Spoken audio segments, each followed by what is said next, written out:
Chapter 342. The moment Yang Chendong appeared, the kneeling Wu Yong struggled with all his might. He glared furiously at Yang Chendong, as though he wanted to kill someone with his gaze. Humph. You're about to die, yet you're still so stubborn. Come on.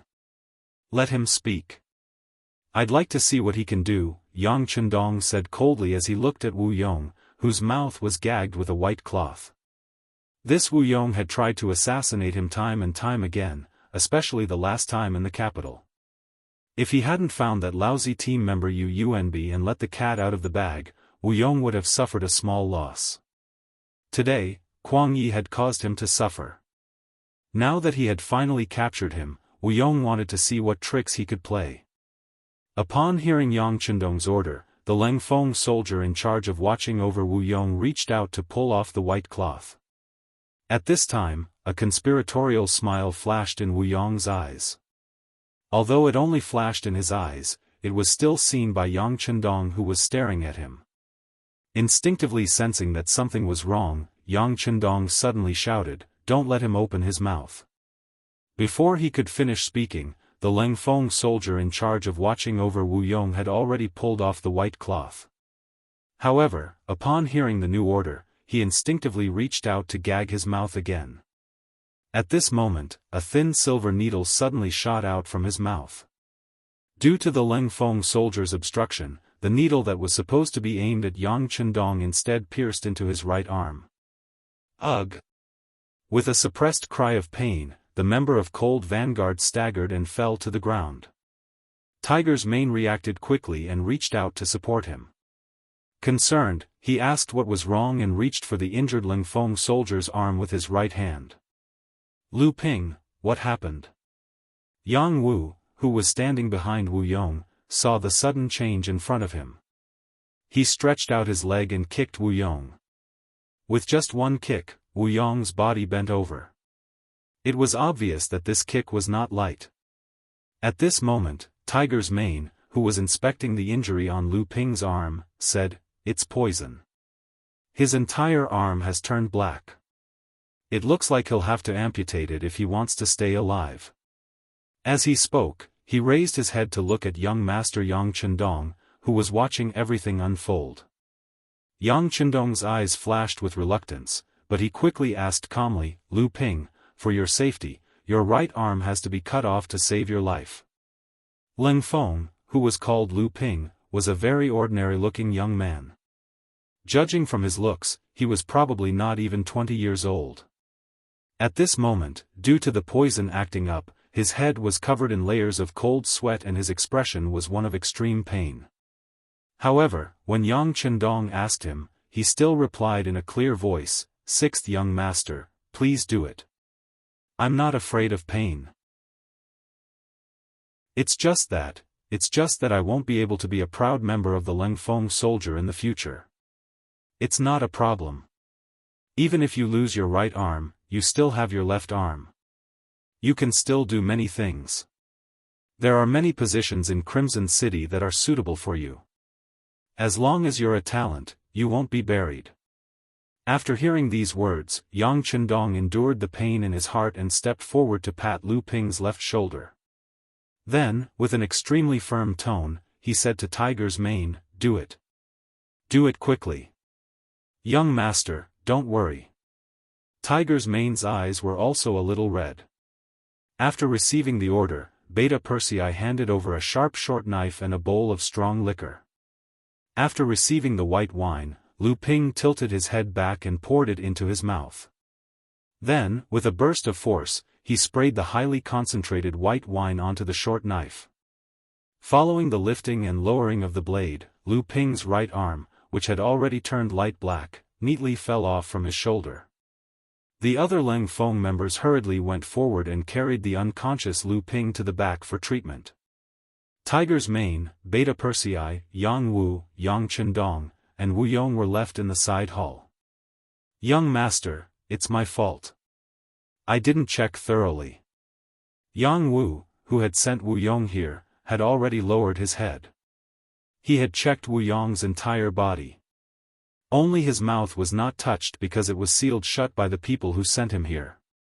In the end, it almost caused a huge disaster. Remember, if something like this happens again in the future, remove your mouth. Yang Chendong waved his hand and waved the kneeling Yang Wu away. Then, he strode forward and personally grabbed Wu Yong's chin and dislocated it. After doing all this, he personally reached out and removed the white cloth from Wu Yong's mouth. Then, he said in a voice full of murderous intent, "You're very good. You dare to play tricks under the young master's nose. Unfortunately, you still didn't get what you wanted.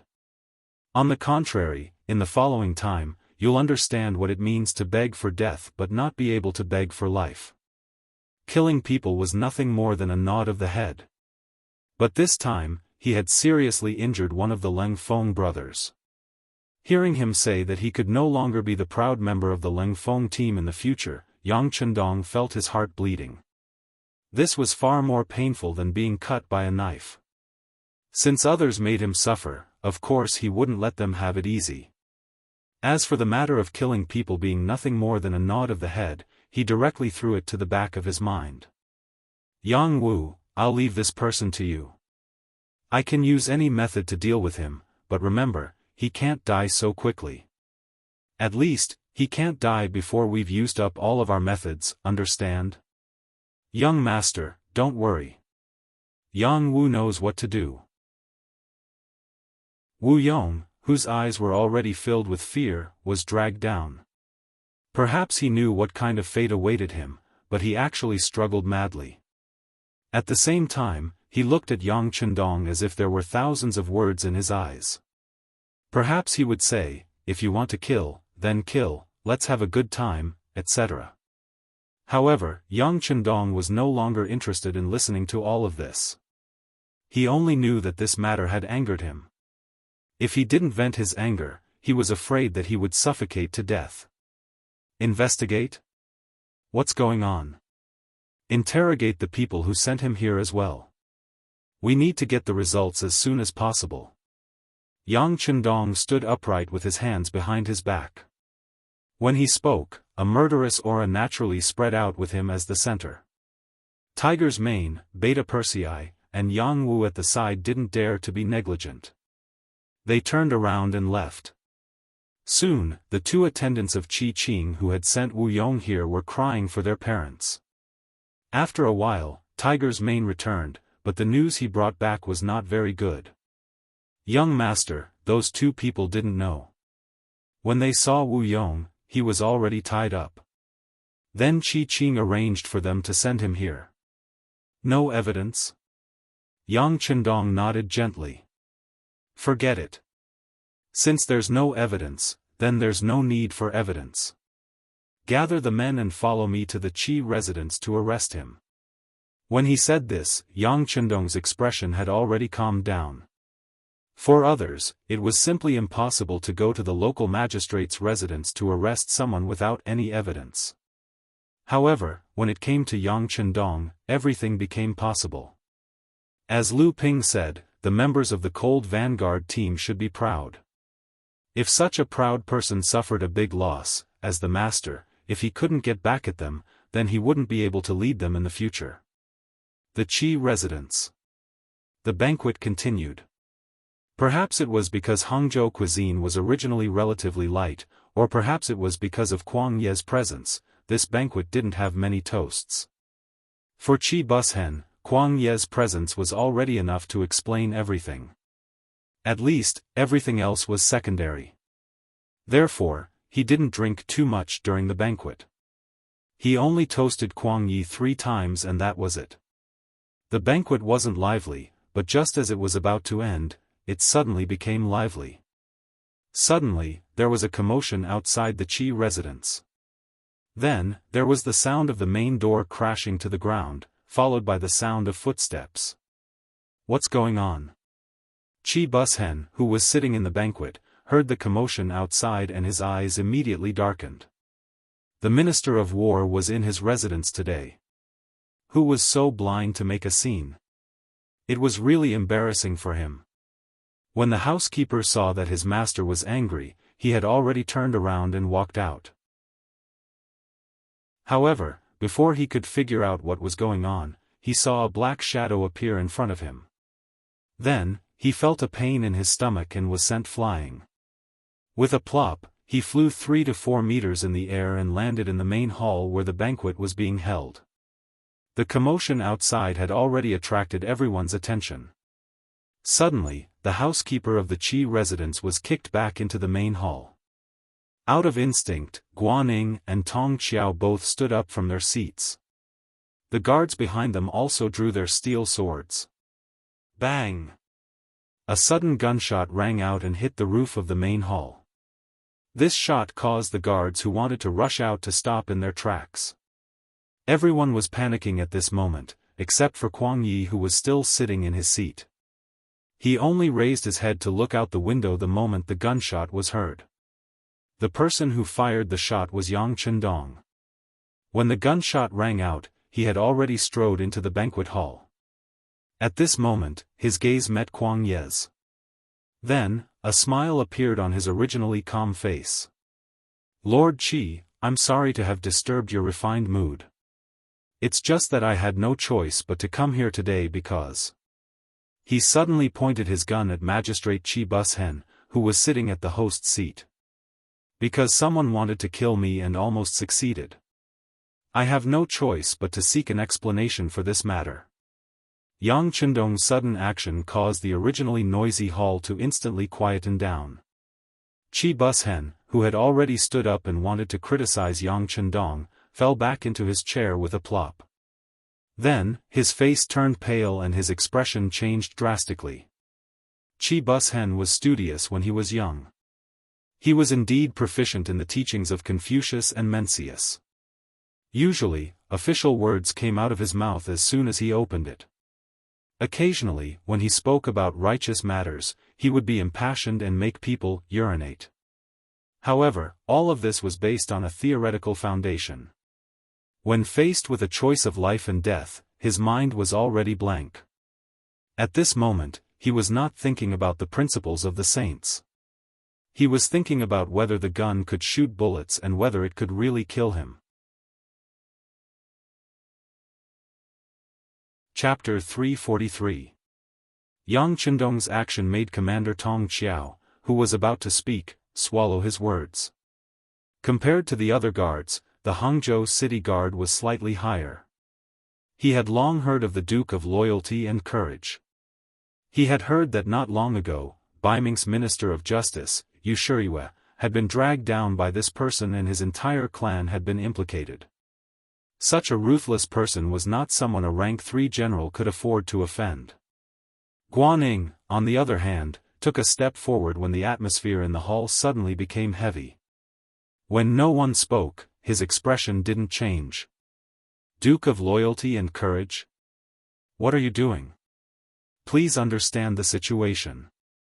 This is the southern Ming dynasty's Hangzhou, not Baiming's capital.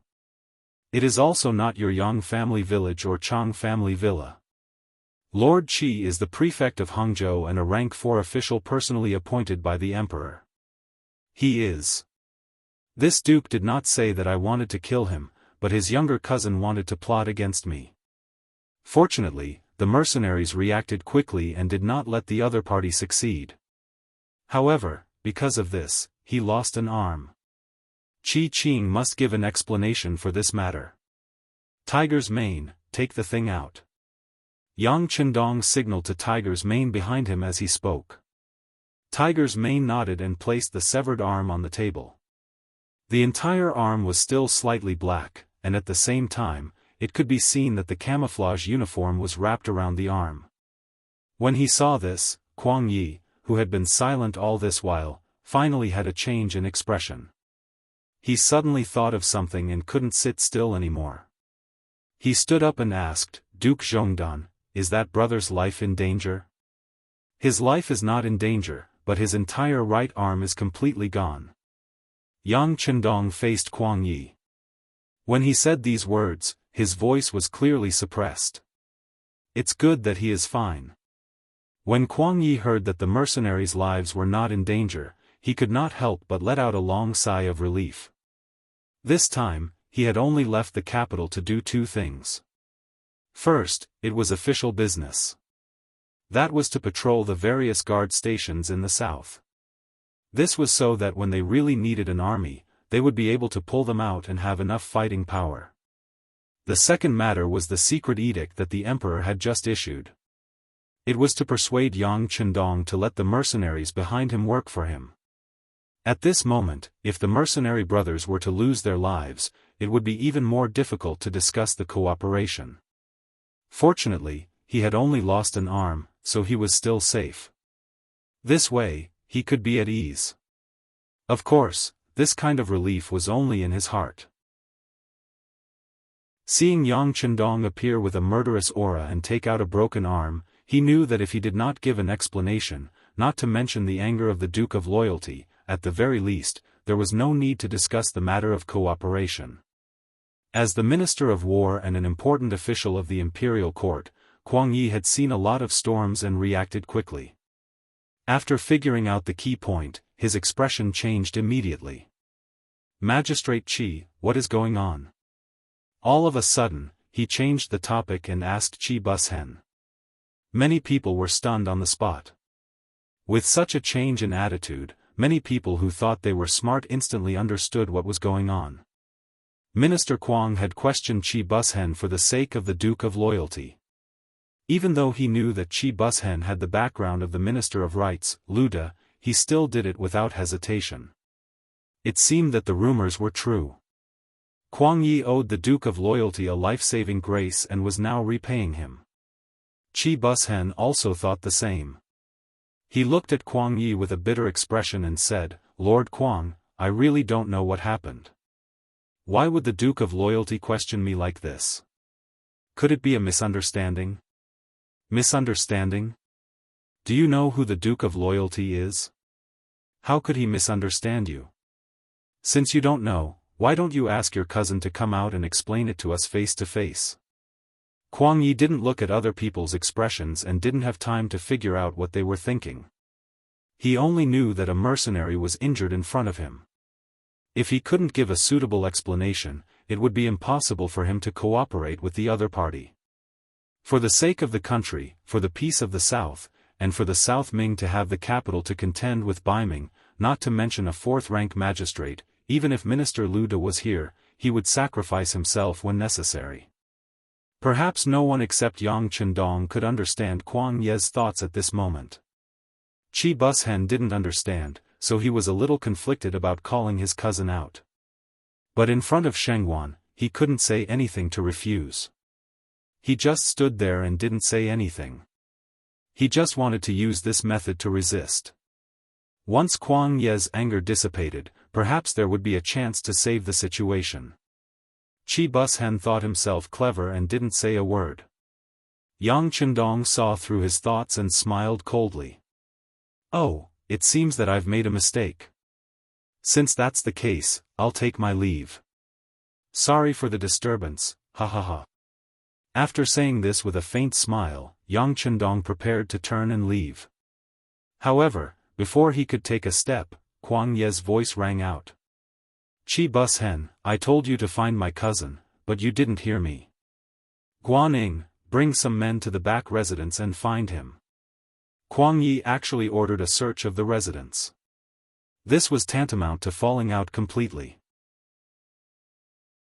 Although it didn't matter if he offended a small fry like Qi Bushen, what would the Minister of Rights, Luda, think? How would he deal with him when they met in the imperial court? Not to mention, the two of them had a good personal relationship. Why would he do this? Wouldn't there be no room for negotiation? At this moment, Tong Qiao, the commander of the Hangzhou city guards, and Guaning were stunned. Even the prefectural magistrate, Qi Bushen, was shocked. Only Yang Chendong stood there with a faint smile on his face. He already had a plan for what he would face today. From the looks of it now, everything that had developed was going according to his imagination. It seemed that the southern Ming Empire had indeed encountered a big problem this time. The other party's intention to invite him and the mercenaries to come out of seclusion was obvious. Lu Ping's right arm was completely crippled.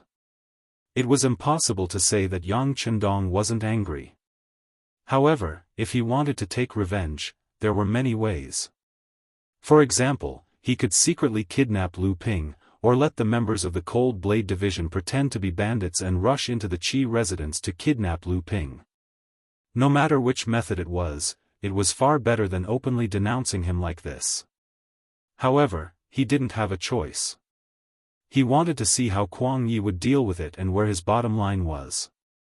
Only by probing him would he be able to make more practical demands in the negotiation process to satisfy Yang Xie's development. Kuang Ye's performance didn't disappoint Yang Chendong. At least he knew that the other party was sincere. Since this was the case, many things would be much easier to handle. Guan Ning, who was called out, didn't understand why Minister Kuang Yi was so angry. However, since it was an order, as a subordinate, he had to obey. Immediately, he pointed at a few of his guards and led them to the backyard of the Qi residence. During this process, Qi Bushen really wanted to step forward and stop them, but when he saw the dark expression on Kuang Ye's face, Tong Qiao staring at him, and Yang Chendong standing there calmly, he didn't do anything to stop them. He had just tricked Tong Qiao and almost caused him to lose his official position. He must be holding a grudge in his heart. If he dared to openly disobey Kuang Ye's orders, Tong Qiao would be the first to jump out and teach him a lesson. It was also equivalent to performing well. The situation was stronger than the person. Not to mention the Duke of Loyal Courage, who was staring at him like a tiger watching its prey. That person had a flintlock in his hand. It was said that when he was angry, he even dealt with the Minister of Justice of the Northern Ming Dynasty. Moreover, the Minister of Justice was the trusted aide of the Emperor. He was just a magistrate. How could he withstand it? Qi Bushen stood there tactfully and didn't speak. Time passed quietly like this. After a while, a roaring voice came from the backyard. "What are you doing? Who are you? Let me tell you, this is the Qi residence. I want to see my cousin, I want to see the magistrate. Don't shout, or I will teach you a lesson. As for the person you want to see, you will see him soon." Guan Ying's voice came from afar. Then, Qi Qing, who was tied up, appeared in the front yard in front of everyone's eyes. Qi Qing's hair was disheveled and there was an obvious footprint on his chest. It was obvious that he had been kicked when he resisted just now. Normally, he wouldn't even dare to imagine such a thing. His cousin was the magistrate of Hangzhou. As the saying goes, even if you don't respect the monk, you still have to respect the Buddha. Who in Hangzhou would dare to treat him like this? But today, such a scene actually happened. He couldn't help but feel as if he was in a dream. When he entered the front yard and saw Qi Bushen, Qi Qing, who was known as the Hangzhou Divine Fist, cried bitterly and shouted as if he had been greatly wronged, "Cousin, save me, save me. Don't panic. I am the magistrate. I won't let anyone wrong you." At this moment, Qi Bushen had returned to his original official appearance. He finally understood what was going on. If he really allowed someone to take Qi Qing away in front of him, he wouldn't be able to keep his position as the magistrate anymore. If he couldn't even protect his family, who would be loyal to him? A person's life was just a thin layer of skin. For this face, even if he had to face Kuang Yi, the minister, he had to do it. Presumably, once this matter spread out, his brother-in-law, Lu De, who was in the capital of Nanjing, would understand what he was doing now. Chapter 344. After comforting his cousin, Qi Bushen walked up to Yang Chendong and said, "Duke Zhongdan, this is my Qi mansion. What are you trying to do?" Bang! He was answered by a loud gunshot.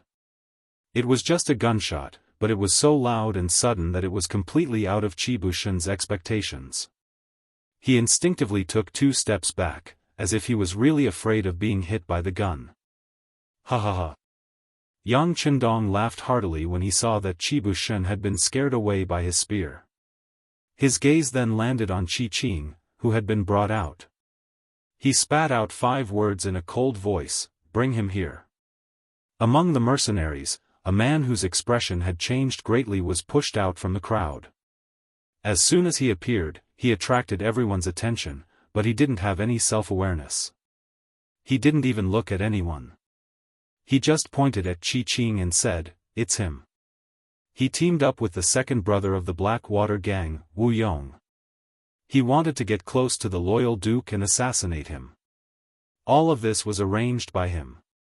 I was just following orders. The man who stood out was one of the 2 followers sent by Qi Qing. As for why he was the only one left, it was naturally because the other person had been killed because he refused to cooperate. This scene had happened right before his eyes. In order to save his own life, he would naturally say whatever Yang Wu wanted him to say at this moment. The sudden accusation made Qi Qing, who was being held down, change his expression greatly, and he was even more confused. Only Wu Yong and himself knew about this matter. Unless it was the other party's testimony, he would not believe anyone else's words. At this moment, he kept denying it. "No. It's not like this. It's not like this. He wronged me."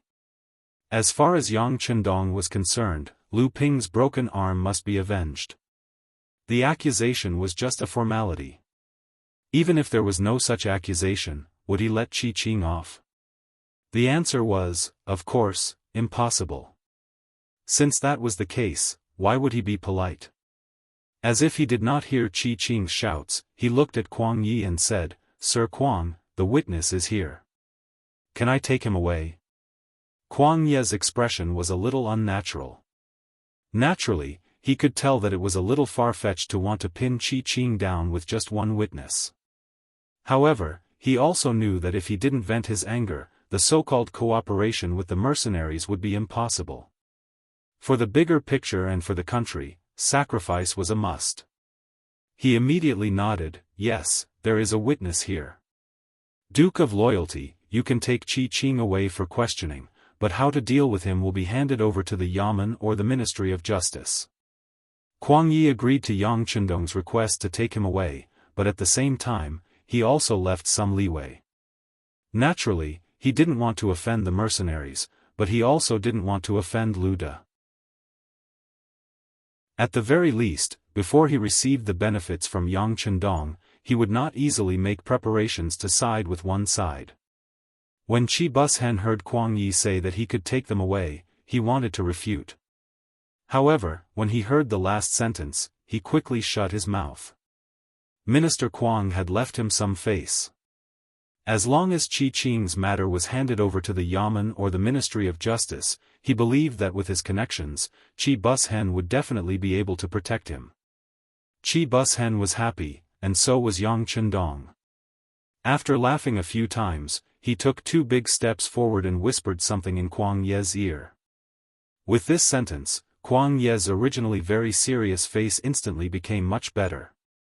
Just as Kuang Yi's expression became better and Qi Bushen felt that something was wrong, a gunshot rang out again. Bang! The sound reverberated throughout the front yard. As the gunshot rang out, a bloody hole appeared on Qi Qing's forehead. Then, his eyes became blurry, and he fell to the ground with a plop. At this moment, he couldn't be more dead. Yang Chendong was the one who fired the shot. Just as Kuang Yi's expression became happy, he had already fired the shot. While everyone was still in shock over this sudden turn of events, he had already put away his Type 54 pistol, turned around, and walked out of the Qi mansion's main gate. As he walked, his voice could be heard. "I'm really sorry. It went off by accident." Huh. Yang Chendong left just like that. He had suddenly barged in, arrested, and killed someone. It seemed that this series of events had been premeditated and had caught everyone off guard. Qi Bushen was stunned for a full 2 breaths. Suddenly, his eyes burned with anger as he looked at Yang Chendong's departing back. He shouted loudly, "Men, arrest this murderer for this official. Let's see who dares." Almost as soon as Qi Bushen's voice fell, Kuang Yi's voice also rang out. The Qi mansion's guards, who were about to make a move, were stunned when they heard Minister Kuang's words. Then, before they could react, Guaning had already led a group of men to block the Qi mansion's gate to the outside world. Their actions seemed to be saying that no one could leave at will without Minister Kuang's order. "Kuang Yi, what are you doing?" Qi Bushen, who was burning with anger, had lost his composure at this time. In his anger, he actually shouted Minister Kuang's full name. However, Kuang Yi was not angry about this. He could understand Qi Bushen's feelings at this moment and even understand the anger in his heart. However, if he had a choice, he would still let Yang Chendong go. All of this was not only because the other party had saved his life, but also because of a more important point. Earlier, the Duke of Loyalty had clearly said to him, "We can discuss the matter of hiring mercenaries. You can come to the mansion tomorrow to have a chat." Kuang Yi could finally let go of the stone that had been hanging high in his heart. At this time, how could he allow anything to happen to Yang Chendong? Not to mention that the one who died was Qi Qing. Even if Qi Bushen was killed by Yang Chendong, he would not arrest him on the spot. Instead, he would send someone to report the matter to Ying Zong before making a decision. After all, everything was for the sake of the big picture. For the sake of the big picture, it was worth it to make some sacrifices. Seeing that Qi Bushen had shouted his full name, Kuang Yi gently shook his head. "Magistrate Qi, have a good night's rest. When your emotions have stabilized, we can talk again. As for what happened today, I will personally write a letter to Minister Liu and tell him the whole story." After saying this, Kuang Yi turned to the Hangzhou City Guard Commander Tong Qiao, who seemed to be scared silly, and said, "You stay and comfort Magistrate Liu. Before this matter is settled, the people of the Qi mansion should not go out casually." This meant that he wanted to keep an eye on Qi Bushen. After understanding this, Tong Qiao immediately nodded and said respectfully, "Please rest assured, Your Excellency." Yang Chendong and Kuang Yi left, leaving Qi Qing's body on the ground and the Hangzhou City Magistrate Qi Bushen, who was in pain. The Qi mansion's courtyard was impenetrable from the inside to the outside. Not even a bird could come out. This was the effect of power. The fist was the absolute truth. Yang Chendong and the others left the Qi mansion. Tiger's Mane was carefully observing the surrounding movements, especially behind him. Beta Persei had taken the initiative to take over the task. Together with Battalion Commander Wu Sheng, they loaded their guns and waited for a possible counterattack. Everyone, rest assured. As long as they are not stupid, no one will come looking for trouble. Let's go back to the courtyard and have a good rest. I'm afraid we have something to discuss tomorrow. Yang Chendong stretched and entered the iconic luxurious carriage. Not long after, the sound of snoring could be heard from the carriage. Just as Yang Chendong had said, the next morning, just after breakfast, Kuang Yi brought Guaning to the Chang family's courtyard for the second time. Kuang Ye's impatience was not in line with the style of discussing important matters. Based on experience, the person who lost their cool first would be the one who would pay the most in the negotiation. Yang Chendong could understand Kuang Ye's desire to hire the mercenaries for help, but he did not expect him to be so impatient. When the two of them sat down, Kuang Yi said, "Zhu Huichen's matter has blown up. Jiaoji has sent troops." Smart people understood what was going on. Yang Chendong was startled when he heard this. Then, he nodded with a serious expression. "I see. Since that's the case, let's get straight to the point. I can talk to the mercenaries, but the imperial court must give you generous conditions. Also, you need to talk to the Daizong. To be honest, my two wives have many properties in the capital in the north. If the arrangements there are not clear, I won't help either." The imperial court of the southern Ming dynasty was well aware of the Daizong's attitude toward Yang Chendong. It was truly a case of using and guarding. Otherwise, Yang Chendong would not be unable to bring his family back when he wanted to go back to his hometown to pay respects to his ancestors. If the southern Ming dynasty wanted Yang Chendong to help, they had to get Bai Ming's permission. Kuang Yi had thought about this very clearly last night. Therefore, when Yang Chendong made the request, he readily agreed. Duke of Loyalty, please rest assured. Since you want to help us, how can we let you worry about trivial matters? We will communicate with King Yu, but I'll have to trouble you to talk to the mercenaries first. After all, war waits for no one. Well said, well said. Since that's the case, let's work together. Yang Chendong nodded. Originally, negotiations were a very taxing matter, but because of Yang Chendong's magnanimity, it didn't even take an hour before Kuang Yi left. Of course, the main reason why Yang Chendong did not make things difficult for Kuang Yi was because of the Jiaoji army. Yang Chendong's dream was to realize the great Han dynasty's unification of the world. In order to achieve this goal, any foreign race would inevitably become his imaginary enemy. In the future, he could either conquer them or submit to them. Under such circumstances, how could he allow someone to invade the territory of the Han and ride on their heads? If Kuang Yi knew of Yang Chendong's ambitions, he would probably be willing to pay even less for this negotiation. He did not know that Yang Chendong had never been soft-hearted when it came to foreign invasions. Even if he was not invited, he would find a way to stand out and help. Chapter 345. Nanjing. As the supporting capital of Great Ming, it was the earliest capital of Great Ming. Because of Tu Mu's defeat, Zhu Qizhen of Ying's sect came here and built a new capital here. Speaking of which, Zhu Qizhen was the most special emperor of the Ming dynasty. He had set 3 records in his life. Firstly, he was the only emperor of the Ming dynasty who had been captured. In this life, due to Yang Chendong, he was lucky not to be captured. Secondly, he was the only emperor of the Ming dynasty. Daizong Zhu Qiyu now addressed him as such.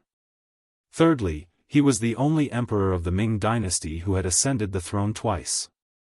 When the South Ming was built, he still called himself Yingzong. He held another ascension ceremony and promoted officials. Furthermore, these records did not show that he was a great emperor. History didn't have a high opinion of him either. The process of being defeated, captured, lost his position, and restored just happened to prove that his fate was bumpy. It was because of such experiences that Zhu Qizhen wanted to do something more than any other emperor to prove his ability. With that, after establishing the South Ming, he had turned over a new leaf.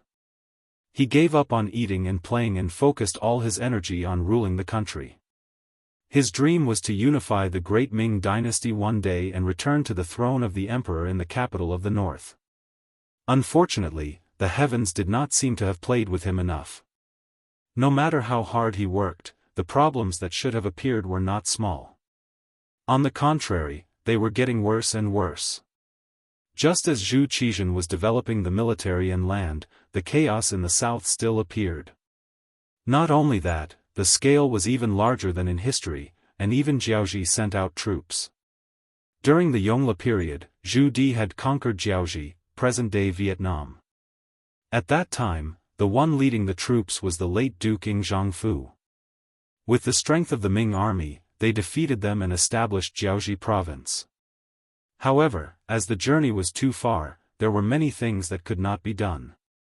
In 1431 AD, Jiaoji province was removed, and Li Li accepted the title of Ming dynasty and became the Anan king. This was a huge blow to the prestige of the central government toward the southwest chieftains. Following which, Shi Duo proved that the negative effects of Xuanda abandoning Jiaoji were long-term and fatal. This incident dealt a heavy blow to the Ming dynasty's international reputation in the western region and shook the Ming dynasty's suzerain status. Losing Anan meant losing the West. This was something that Zhu Zhanji probably did not expect.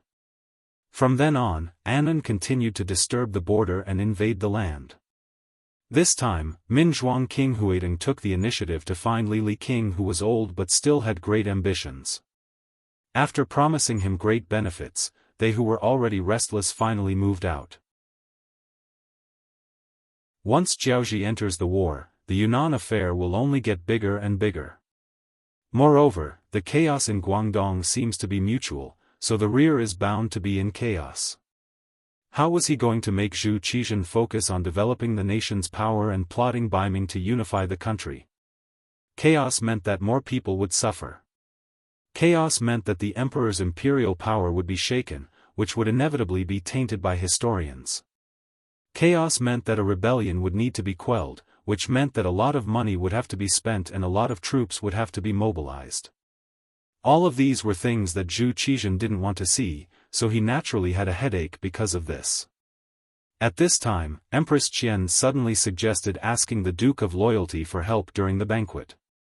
In her words, since this young Duke of Loyalty could even force back the elite Walla army, he should be able to solve the chaos in the south. Empress Qian said this because she heard the words of the eunuch beside her. However, no matter who she heard it from, she felt that it made sense and said it. This was exactly what Zhu Qizhan wanted. Zhu Qizhan, who was familiar with history books, had seen the deeds of many wise emperors. He found that they all had a common characteristic, which was that they knew how to use people and were good at using capable people. Without a doubt, Yang Chendong was a capable person. Other than his age being too young, whether it was his experience, background, or what he had done, it all proved that he was a useful talent. Such a great talent, but he couldn't be used by the southern Ming dynasty, which made him vexed. Fortunately, Prince Cheng, Zhu Qiyu, didn't seem to know how to use people. At least when it came to Yang Chendong, he didn't use the method of using him. Instead, he kept on guard until everyone in the world could see his intentions. This gave Zhu Qizhan a glimmer of hope. It could be said that the heavens were helping him. During the chaos in the south, the Duke of Loyalty, Yang Chendong, had to leave the capital to avoid the limelight because he overthrew the Minister of Justice, Yu Shiyue. At this moment, he was in his own territory. How could he let go of such a heaven-sent opportunity? He immediately sent someone to inform the Minister of War, Kuang Yi, who was patrolling the various military guard stations, that he had to use Yang Chendong no matter what. As long as the other party's conditions were not too excessive, he could agree to them one by one. This led to the meeting between Kuang Yi and Yang Chendong in Hangzhou. Now, Minister Cheng had reported the details of his meeting with Yang Chendong, as well as the conditions that Yang Chendong had proposed. After Zhu Qizhan read it carefully twice, he had an idea. He called the Minister of Personnel, Chen Sun, Minister of Revenue, Wang Zhua, Minister of Rights, Minister of Justice, Xiao Chua, Minister of Works, Shang Lu, and other important officials to the front of the palace for questioning. The ministers and important officials knelt first. After they rose, Zhu Qizhan said in a somewhat impatient voice, "Everyone, I wish to use Yang Chendong, the Duke of Loyalty, as a general to quell the chaos in the south. What do you all think?" There was no such thing as an airtight pants in the world, especially in the palace. Often, even a trivial matter would be infinitely magnified in the eyes of the officials. Needless to say, Kuang Yi had sent back a letter. It had passed through the hands of a few people to reach Zhu Qizhan. This news had long been leaked by outsiders. As officials favored by the emperor and relied on as important officials, which one of them had not experienced the ups and downs of the official world for decades? They had the ability to see through people's hearts. This time, the emperor had issued an edict, so they had gone through a lot on the way here. Now that they were asked by Zhu Qizhan, they all spoke in unison, "Your Majesty is wise." Seeing that no official came forward to stop him, Zhu Qizhan was overjoyed. He looked at the Minister of Rights, Lu De, and said, "Minister Lu, the Duke of Loyalty has made a request. He can lead the troops, but he needs Prince Cheng's approval. I want to let the Ministry of Rights do the work. How about it?" This official obeys. Lu De held the ceremonial tablet and walked out of the room. Good. But who does Minister Lu want to send? Zhu Qizhan nodded with satisfaction. He already knew that Lu De's brother-in-law had been humiliated by Yang Chendong in Hangzhou. However, his thoughts were the same as Minister Kuang Ye's. As an emperor, he only cared about the overall situation and would not take such a small matter to heart. At most, he would give Qi Bushen an official position later. Lu De did not know what Zhu Qizhen was thinking, but at this moment, he said with a serious face, "Your Majesty, since it is such a big matter, this official thinks that we should send Assistant Minister Yang. This will make it more serious." The so-called Assistant Minister Yang was the left Assistant Minister of the Ministry of Rights, Yang Shan. Speaking of which, Yang Shan was one of the 9 officials saved by Yang Chendong. His original position was the left Assistant Minister of the Ministry of Rights. After he followed Yingzong to Nanjing, his position was restored and he was still the left Assistant Minister. Yang Shan used to be an official in the northern capital, so he knew the situation there very well. He was also a rank 3 official. Even if he went to the northern capital, he would have a high rank. It could be said that Lu De's arrangement was very suitable. Good. As per your request, let Yang Shan go to Prince Cheng's place to talk. Zhu Qizhen nodded with satisfaction. This person was exactly what he wanted, so he immediately agreed. The conversation between the monarch and the official ended quickly. After Zhu Qizhen left for the harem, several important ministers left the hall in 2s and 3s, heading out of the palace. Minister of Works Jiang Yuan and Lu De walked together. When he saw that there was no one around, he couldn't help but chuckle. "Minister Lu, good method. Yang Shan will be in trouble this time." "Sigh, why did Lord Jiang say that? This old man is wholeheartedly working for the country." Lu De's expression froze for a moment, then he shook his head and smiled. Clearly, he already knew that Jiang Yuan had seen through his little trick. Although it was a little trick, it was actually an overt scheme. As mentioned before, Lu De was the only minister of the 6 ministries who was from Nanjing. Because of this, he was a little special. This caused many people to look at him with envy and a trace of jealousy. Naturally, there were people who were unhappy. Among those who were unhappy, the most important one was the left assistant minister of the Ministry of Rights, Yang Shan. The left assistant minister was a rank 3 official and was only one step away from being a minister. However, it was often this step that many people couldn't reach in their lifetime. Not only did this require the emperor's favor, experience, ability, popularity, and luck. Yang Shan's luck seemed to be a bit worse. There was a Lu De above him, and he was not much older than him. Under such circumstances, it would be extremely difficult for him to stand out. Because it was difficult, it was difficult. Difficult did not mean that there was no hope at all. For example, as long as Lu De stepped down, his opportunity would naturally come. Because of this, whether Yang Shan did it intentionally or not, it was very difficult for him to walk the same path as Lu De. This caused the problem of internal consumption. Naturally, Lu De had noticed this long ago.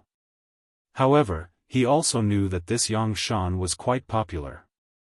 In addition, he had walked out of the battlefield with Yingzong. It seemed that compared to others, he had a bit more friendship. This kind of person was not someone he could suppress or deal with as he wished. It had to be said that Lu De had some ability. He knew what the situation was, but he did not make it public. He just kept it in his heart and waited for the right opportunity to strike. Now, the opportunity had come. The emperor was going to send someone to Beiming to discuss some matters.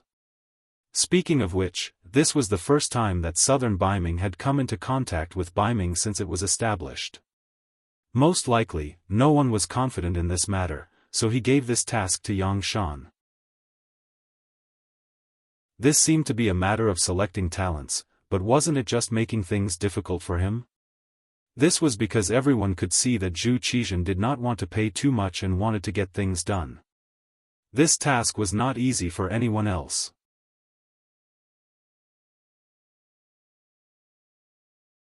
Chapter 346. If things didn't go well, Yang Shan might even be humiliated. At that time, he would be able to openly attack this person. Of course, there was another reason for sending Yang Chendong. It was to make things difficult for Yang Chendong. Didn't this person slap his wife's brother's face in Hang province? Now, he sent Yang Chendong, who had a relatively straightforward personality, to handle this matter.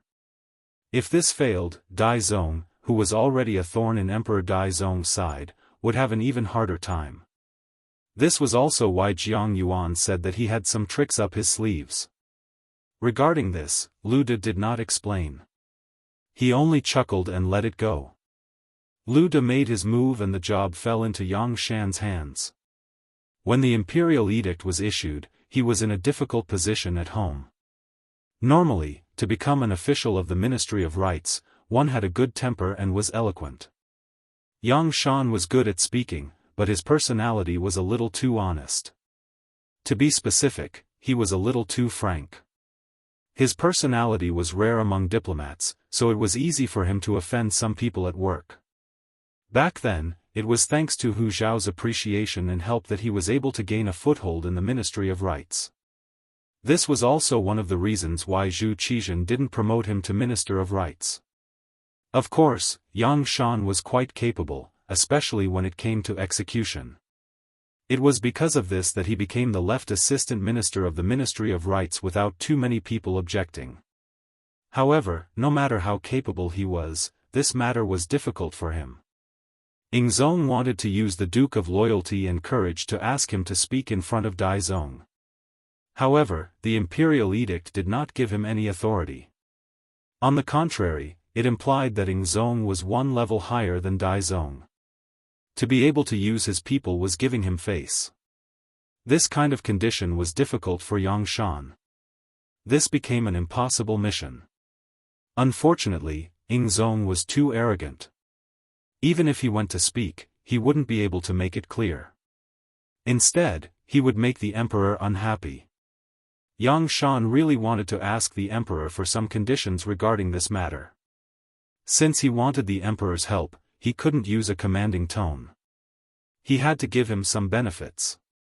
Unfortunately, he probably wouldn't be able to see them because he had offended Cao Jixiang and Menda at work. Cao Jixiang was the head eunuch of Ingzong's side, the head eunuch of the ceremony directorate. His position was similar to Wang Zhen. Once, because the eunuchs under his command acted irrationally, Cao Jixiang had censured them. Even if Cao Jixiang personally came out to intercede, it was useless. With this grudge, she naturally did not want to see the emperor at this critical moment. Menda, the commander of the embroidered uniform guard. He was also one of the important officials that Ingzong trusted and was in charge of the security of the imperial palace. This person also had a relative who wanted to enter the Ministry of Rites through Yang Shan's connections, but was rejected at the door. Because of this, he was filled with hatred. Both ministers had been offended, and he had not received an imperial edict from the emperor to meet him. How difficult would it be to enter the palace to meet the emperor? At this moment, Yang Shan realized that he was actually quite a failure as a person. At this critical moment, no one was willing to speak up for him. Could it be that the heavens wanted the Yang family to die? Once the imperial edict was issued, there was no room for negotiation. Lu De even requested for him to leave the capital within 24 hours, which was 2 days. He said that the matter of the Duke of Loyalty and Courage was very urgent and could not be delayed. With the imperial edict and the pressure of the officials, Yang Shan was unyielding and did not beg anyone. Within 24 hours of receiving the imperial edict, which was the morning of the second day, he left the capital. Although he knew that this mission would be very difficult to complete, if he did not go, the Yang family would also be unlucky. Using himself to exchange for the safety of his family, no matter how he looked at it, it was worth it. When Yang Shan left, he did not even say goodbye to anyone. He just took the corresponding document that could prove his identity and left. Naturally, no one thought highly of him when he left this time. Even the entire Yang residence was filled with the sound of crying. It was as if they knew that the chances of their master going this time were slim.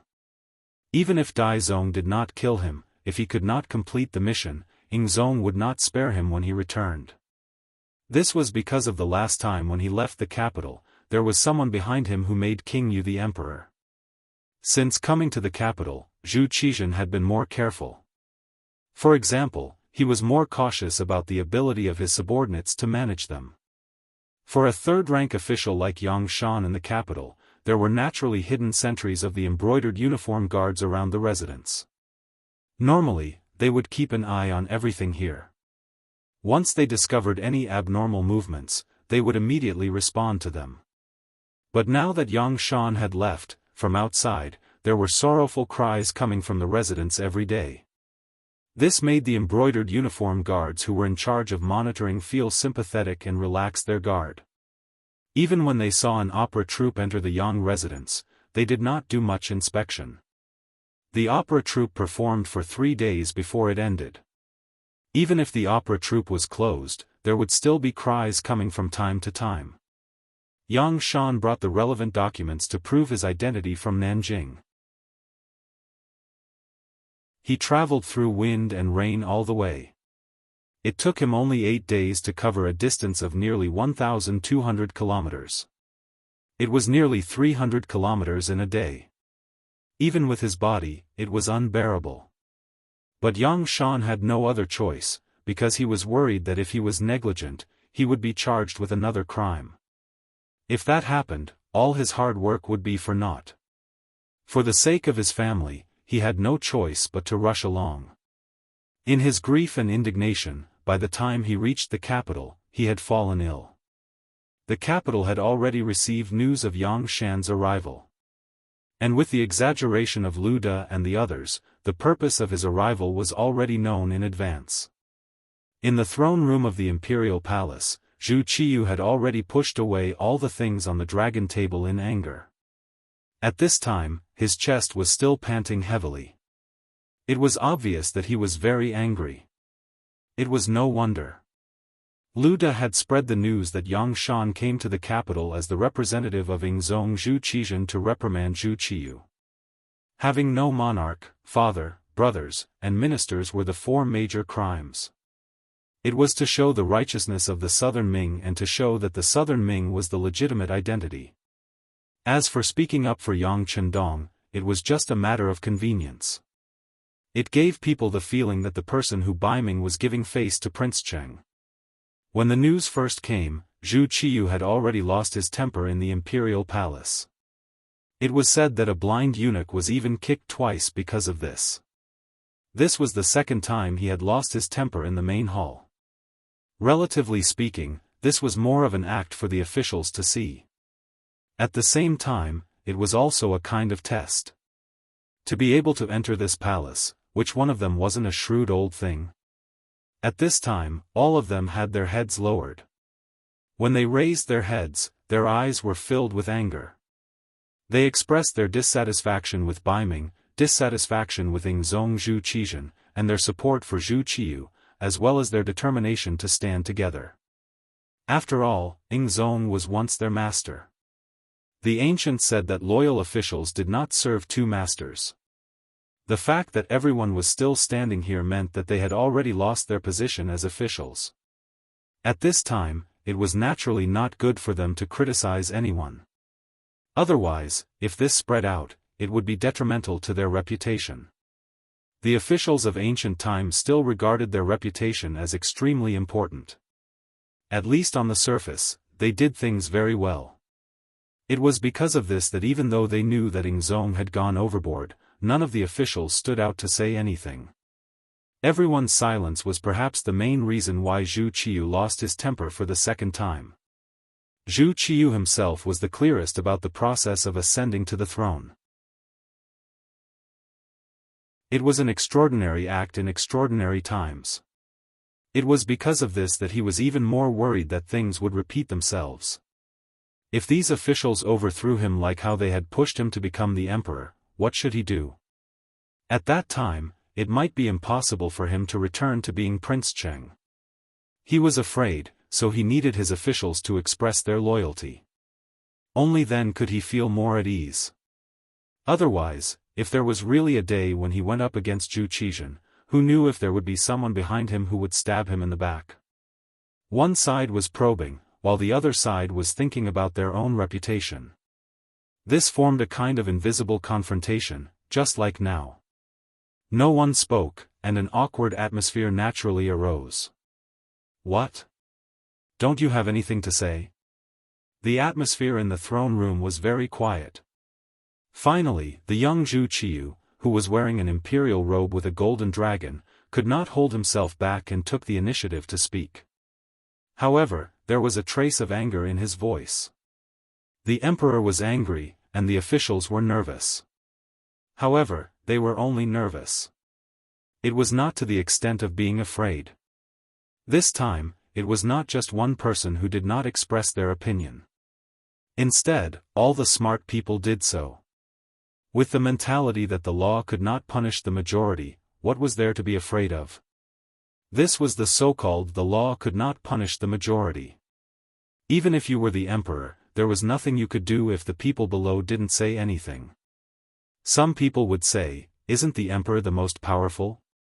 If they don't listen, you can just kill them." However, if you really did this, all the officials would be in danger. Who would dare to work for you? Your country would naturally be unstable. After questioning, there was still no one speaking. The angry Zhu Qiyu decided to call out names. He wanted to force everyone to express their opinions. Although this method would lose the emperor's face, in order to stabilize his position, he could not care less. His gaze swept over the officials. The first person he saw was the Minister of Rights, Hu Shao. Speaking of which, Hu Shao was the oldest among the officials. He had also been an official for the longest time. He had served many emperors of the great Ming Dynasty. At the same time, as the Minister of Rights, his attitude was extremely important. Zhu Qiyu looked at Hu Shao and said, "Beloved official Hu, why don't you speak first? What is the difference between the Southern and Ming dynasties? Who is the true orthodox?" Suddenly being called out, Hu Shao, who was holding a ceremonial tablet and wearing official robes, trembled slightly. There was a struggle and hesitation on his face, but he did not know what to say.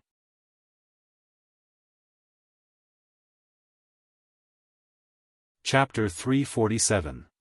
He had long received the news that Yang Shan had come to the capital as the representative of the Ying sect.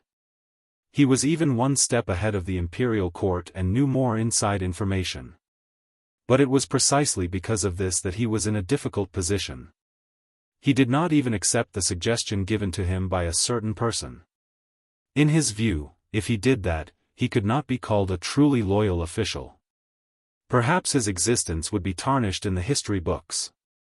The moment he decided not to accept that person's suggestion, Hu Shao was already prepared to be struck by the emperor's anger. However, even at this point, he was still unwilling. He was unwilling to be the first person to be called out. Zhu Qiyu asked bluntly. He chose Hu Shao as his first target. The other courtiers held their breaths as they watched this scene with rapt attention. Everyone knew that the emperor was going to make an example out of someone. Unless you directly stated your position, there would not be a good result. But they did not know how Zhu Qiyu would deal with it. After all, Minister who was an old official of several dynasties. More importantly, he had a granddaughter. His son-in-law was the Duke of Loyalty and Courage. He was an outstanding person. Not long ago, he overthrew the Minister of Justice, Yu Shiyue, in a fit of anger. He was also a person favored by the emperor, but he did not protect him. Such a Duke of Loyalty and Courage was not as simple as a title. He was a truly capable person. But the emperor still made an example out of Hu Shao. It could be seen that this time, he was serious. The other officials watched how Hu Shao was going to answer himself and how Zhu Qiyu was going to deal with it. They were also thinking about how to deal with it when they were called out next. Hu Shao was still standing there in silence. From time to time, he recalled what a certain person had said to him. On the other hand, he was thinking about how the history books would evaluate him if he did that. As he struggled, time passed by. Zhu Qiyu on the dragon throne seemed to be a little impatient. Beloved official Hu, we are talking to you. Could it be that you are old and muddle-headed? Your Majesty, this official has something to say. Zhu Qiyu was clearly angry and even began to reprimand Hu Shao. If he did not get the response he wanted, he would probably fly into a rage. It was possible that he would be removed from office and punished. One of the officials raised his head and took a step forward. The person who spoke was the newly appointed Minister of Justice, Su Yozhen, a second-rank official. Your Majesty, as the Son of Heaven, you are naturally the Son of Heaven. When you ascended the throne, you announced to the world that you are the ruler of this generation. Ever since you ascended to the throne, you stabilized the court, repelled the Walla, and defeated the Woku pirates. You brought peace to the Northern Territory, and these actions only serve to show that you are a true dragon, the Son of Heaven. On the other hand, the retired emperor, who received the emperor's grace, did not pursue the matter of Tumu's fiasco. After settling down in Nanjing, he did not achieve even an inch of merit. On the contrary, he caused the southern imperial families Wang Ye and common people to rebel one after another, resulting in the common people having no way to make a living. With this kind of conduct, how could he face the common people of the world? At this time, he actually sent someone to reprimand Your Majesty. This is truly laughable, extremely laughable. After Su Yozhen finished speaking, she actually laughed 3 times in front of the court officials. However, these 3 sounds had their own reasons. The first laugh was because of the emperor's lack of self-confidence. Since he had already become the emperor, how could he be afraid of others saying that he was not the legitimate emperor? If he even cared about this point, then it could only prove one thing, and that was that he had preconceived that he was not the legitimate emperor. The second laugh was because of the reaction of the court officials. Normally, they would say how loyal they were to the emperor. However, when it came to the issue of reputation, they all wanted to be a good person. Then weren't they just deceiving themselves and others? The third laugh was because of themselves. The court officials could see that this matter was not easy to express. If they did not handle it well, they would be condemned in the history books. However, even though they knew this, they still stood up. They really had their own difficulties. The news from the Duke of Loyalty, Yang Chendong, arrived a bit earlier than the official news from the court. At the same time, a letter arrived. The letter explained in detail what might happen in the Northern Ming Dynasty, and what Su Yozhen should do if she was willing to do so. In the letter, Yang Chendong did not ask Su Yozhen to do anything. However, with this letter in hand, how could he dare to neglect it? On the surface, the relationship between the two was extremely bad. It could even be said that they were enemies. However, all of this was just a cover. Su Yozhen was able to become the head of the Ministry of Works from a small imperial censor. It was all the result of Yang Chendong's secret operations. If all of this was made public, with Zhu Qiyu's personality, he would definitely not forgive him. At that time, he would lose everything he had, even his life. He had to listen to Yang Chendong's orders. If he did as he was told, he would become an evil person who was not loyal to the emperor. How to choose was truly a difficult choice. Because of this difficult situation, when Zhu Qiyu called everyone into the hall, he did not immediately express his attitude. He was still thinking about whether or not he could muddle through. He did not expect that the emperor would call out Minister Hu Ming's name. At this moment, he was pushed into a very awkward situation. Hu Ming was the grandfather of Yang Chendong's legal wife, Hu Yan. At this moment, he was going to Jianghu Prefecture to worship the ancestors. If he watched Hu Pa get into trouble and didn't save her, who knew what this young but bold loyal guild member would do? He was afraid that he would not have a good ending. If he stuck out his head, he would be stabbed. If he retracted his head, he would still be stabbed. However, if he stuck out his head, he would be able to live well. Not only would he be able to report to Yang Chendong, but he would also be able to express goodwill to the emperor. There was no need to hesitate about what to choose. Thus, Su Yozhen stepped out. He used this method to raise Zhu Qiyu up high.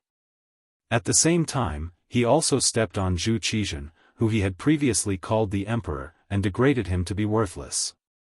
Perhaps some of Su Yozhen's words were true, while some were slightly exaggerated. But the most important thing was his attitude. He actually took that step and spoke badly of Ing Zong in front of everyone. This was not something a loyal official should do. For a time, everyone looked at Su Yozhen with different expressions. Some were shocked, some were angry, some were shameless, some were disdainful, some were envious, and so on. No matter how others looked at Su Yozhen, Zhu Qiyu was happy at this moment. Originally, when he saw that everyone did not speak, he was angry. In order to prevent everyone from two-timing, he decided to call out their names one by one and force them to express their views. In Zhu Qiyu's view, if these officials did not express their views, then they were disloyal and even hoped that Zhu Qizhen would come back. If that was the case, then at that time, these people would become Ing Zong's officials again and could continue to enjoy the glory and wealth. If that was really the case, one could imagine how many officials would be willing to fight to the death for Zhu Qizhen if there really came a day when they had to face him head-on. What were his chances of winning?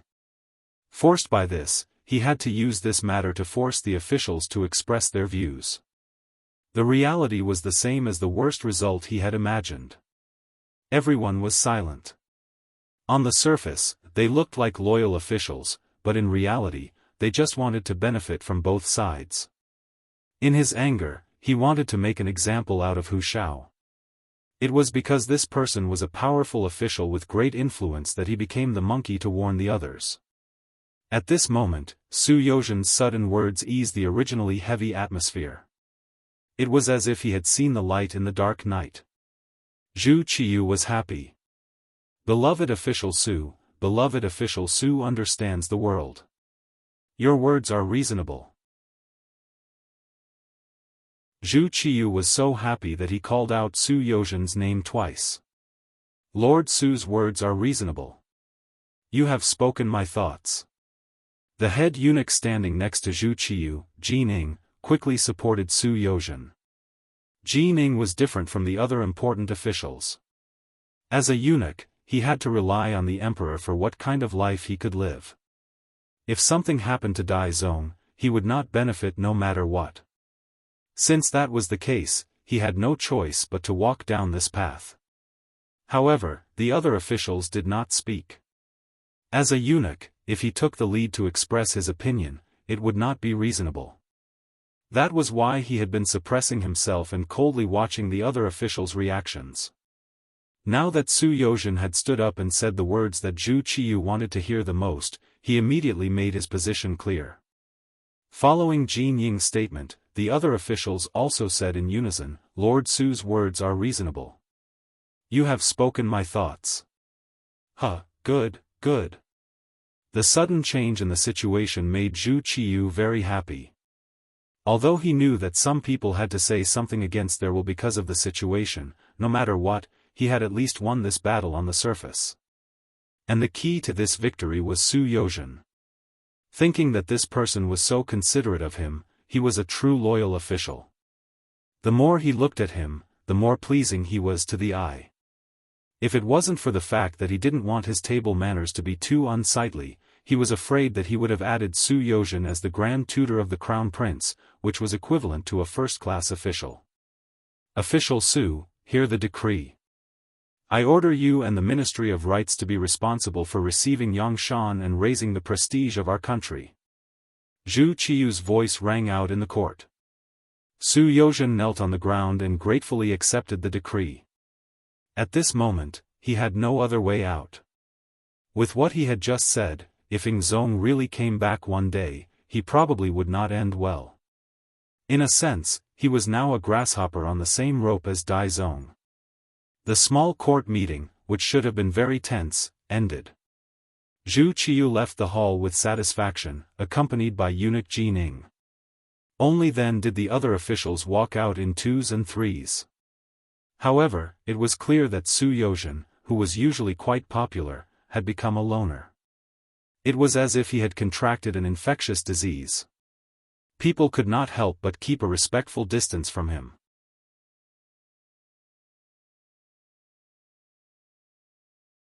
Chapter 348. The Minister of Rites, Hu Shao, pondered for a moment, then strode over to Su Yozhen's side. Many officials saw this, but they all had understanding expressions. After all, if Su Yozhen had not taken the initiative to stand up, Hu Shao would not have been able to be an official of the same court as them. Minister Hu. After seeing Hu Shao walk over, Su Yozhen's expression was respectful, and his head was slightly lowered. It was clear that this was not because Hu Shao's status or position was higher than his, but because it was sincere respect from the bottom of his heart. Thank you, Minister Su. Hu Shao smacked his lips. It seemed that it was difficult for him to say the word thank you. However, when he actually said it, he relaxed a lot. I don't dare, I don't dare. Su Yozhen hurriedly shook his head. This person was not as simple as an old official. His grandson-in-law was the Duke of Loyalty and Courage. Because of this, he had to be respectful, and he could only be respectful. There's nothing I wouldn't dare to do. If it weren't for Minister Su's help, I'm afraid I would have been kicked out of the imperial court by now. Hu Shao also shook his head, looking as if he deserved the word thank you. Not at all. With the Duke of Loyalty and Courage, how could anything happen to Minister Hu? I'm sure that even if I didn't stand up, someone else would have. When Su Yozhen said this, he intentionally looked around. The more time he spent with Yang Chendong, the more he learned, the more he admired this person. Based on his intuition, the Duke of Loyalty and Courage would not only have one trump card. He should have prepared something else, but it was not the right time, so he would not reveal it. Him? When he heard Su Yozhen mention Yang Chendong's name, a relaxed smile appeared on Hu Shao's face. He was indeed satisfied with this grandson-in-law. Not only was he the grandson of an old friend, but his talent was also admirable. Now, even he had to show his gratitude to him for protecting him. When he thought of this, how could he not be satisfied? However, before the smile could fully blossom on his face, he became a lot calmer. What he did this time is really too bold. Won't Yang Xijing, Yang Shan, be implicated? How is he going to live in the future? Speaking of Yang Shan's matter, Su Yozhen saw that no one was paying attention to him and whispered, Minister Hu, regarding this matter, the Duke of Loyalty and Courage has already made plans, but we still need your cooperation. When he heard the word, cooperate, Hu Shao instinctively wanted to shake his head and refuse. After all, he really didn't want to do something like scamming his good friend. But considering that even if he didn't show up, the matter would still be carried out, and his old friend might still suffer, he could only nod and agree. All right, then this old man will take a look at sieging with Lord Su. That would be great. Minister Hu, please. Su Yozhen felt relieved. If Hu Shao was willing to step in, things would naturally be much easier to resolve. He would also have a much easier time completing the task given to him by Yang Chendong. At the relay station of the capital, Yang Shan, who had been here countless times, was now staying here. In the past, he had come here as the host to receive guests from all over the world. But now, he had become an envoy and was living here. Just from this change in role, one could see Bai Ming's attitude towards him. He didn't treat him as a special envoy of the Shang kingdom or a representative of the Ying sect, but as an envoy of the southern Ming kingdom. Thinking of this, Yang Shan, who had already caught a cold from the bumpy journey, felt even worse. His body was becoming weaker and weaker. It was to the point that he couldn't even receive guests. But when a servant came to report that Minister Hu from the Ministry of Rites had arrived, Yang Shan still insisted on receiving him. He had great respect for Hu Shao, and their relationship could be described as both a teacher and a friend. Not to mention, he had worked under this person for many years. Just based on this, how could he not receive his old superior when he came to see him? In the reception hall of the relay station, Yang Shan walked in with the help of a servant. He saw Hu Shao, who had a peaceful expression and a concerned gaze. Beside him, a man wearing a third-rank official's robe was standing with his hands behind his back and looking at him. He knew this person. He used to be an imperial censor of the censorate. He seemed to be a 6th-rank or 5th-rank official. Who would have thought that in such a short time, he would be like him, a 3rd-rank official? Sighing in his heart, Yang Shan cupped his fists and said to Hu Shao, "Minister, it's been a long time. Sijing, are you okay with your body?" Seeing that Yang Shan's complexion wasn't too good, Hu Shao took a step forward and gently held his arm as he asked with concern. "Thank you for your concern, Minister. I'm fine, I'm fine." Cough, cough, cough. After coughing a few times, Yang Shan's face turned green. "Take a seat, take a seat." Hu Shao couldn't bear to see him like this. He pulled Yang Shan's arm to a chair and slowly sat down. "Thank you for your concern, Minister." After sitting down, Yang Shan's breathing seemed to be smoother, and he spoke with more confidence. Only when he looked at Hu Shao, his face was still full of hope. One could imagine how he was feeling at this moment. Ever since the Battle of Tumu Castle, the two of them had not seen each other for nearly 2 years. Who would have thought that when they met again, they would be serving different masters? Speaking of serving different masters, Yang Shan couldn't help but think of his mission this time. The joy of meeting his old friend was diluted a lot at once. "Minister, I'm here with a mission this time, but I wonder what Prince Cheng's attitude is." "There's no Prince Cheng here. There's only the acting emperor." A voice suddenly sounded out. Needless to say, the person who spoke was naturally Su Yozhen, who had been silent all this time. Yang Shan's face turned ghastly pale when he heard that. Fortunately, Hu Shao was here. He was the link between the two sides. Once the situation turned bad, he became a lubricant. Therefore, when he saw Yang Shan's expression, he immediately said, "Sijing, this is Lord Su Yozhen. He is now the left assistant minister of the Ministry of Works. He is also an important official who was personally appointed by the acting emperor to receive you. If you have anything to say, you can talk to him." Yang Shan, who was about to reprimand Su Yozhen, frowned when he heard this. Even though they were both 3rd-rank officials, one had to look at their seniority and authority. In terms of seniority, Zhang Xian was much stronger than the other party.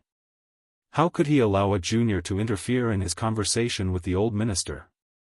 However, after this introduction, Yang Shan understood that if he wanted to complete the mission given by Ying Zong, Su Yozhen would not be able to bypass him.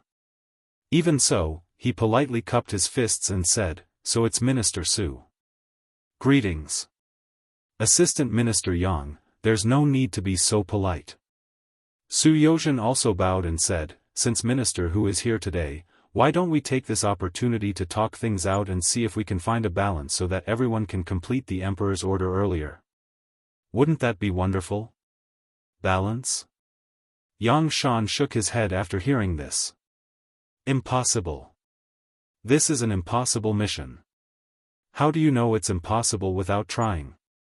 Su Yozhen raised his voice in response to Yang Shan's arbitrary judgment. "How can there be a possibility? Isn't arranging for me to be at the relay station already enough to explain everything?" Yang Shan replied Su Yozhen harshly. Hu Shao was his superior, and his seniority was there for all to see. Of course, he couldn't say anything. However, Su Yozhen was a rising star, so he could say whatever he wanted. Yang Shan actually saw through the hidden meaning behind arranging for him to be at the relay station. Su Yozhen smiled. He was a smart person and naturally liked to deal with smart people. Even so, there were some things that he could say. However, before he said it, he glanced at Hu Shao, who was frowning, as if he had some scruples.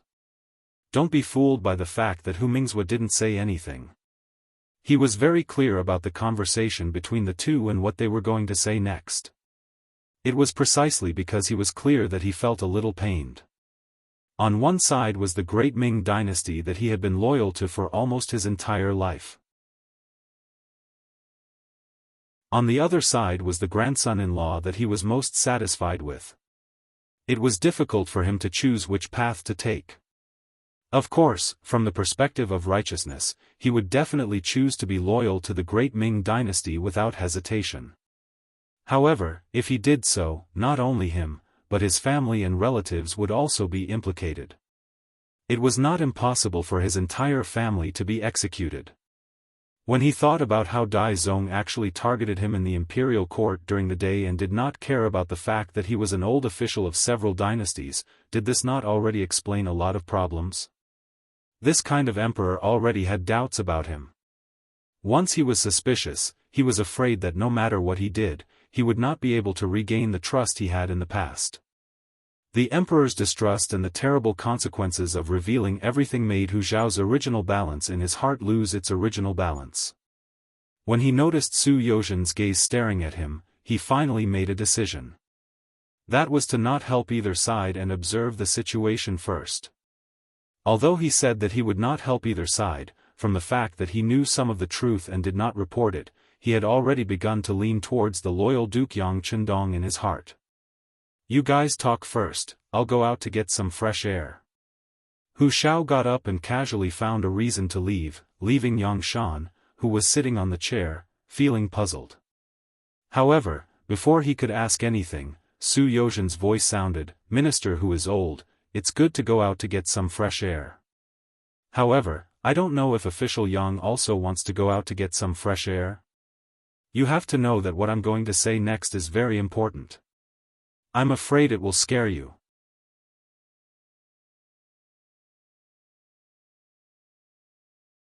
Chapter 349. Scare me? Originally, his attention was still on Hu Zhao, but because of Su Yozhen's words, he was really provoked. "Let me tell you, official Su, I have been on the battlefield and have climbed out from piles of corpses. What kind of scene have I not seen? You want to scare me? Humph. I'm afraid you don't have that kind of ability." "Good, very good." Su Yozhen clapped after hearing this and had a look of praise.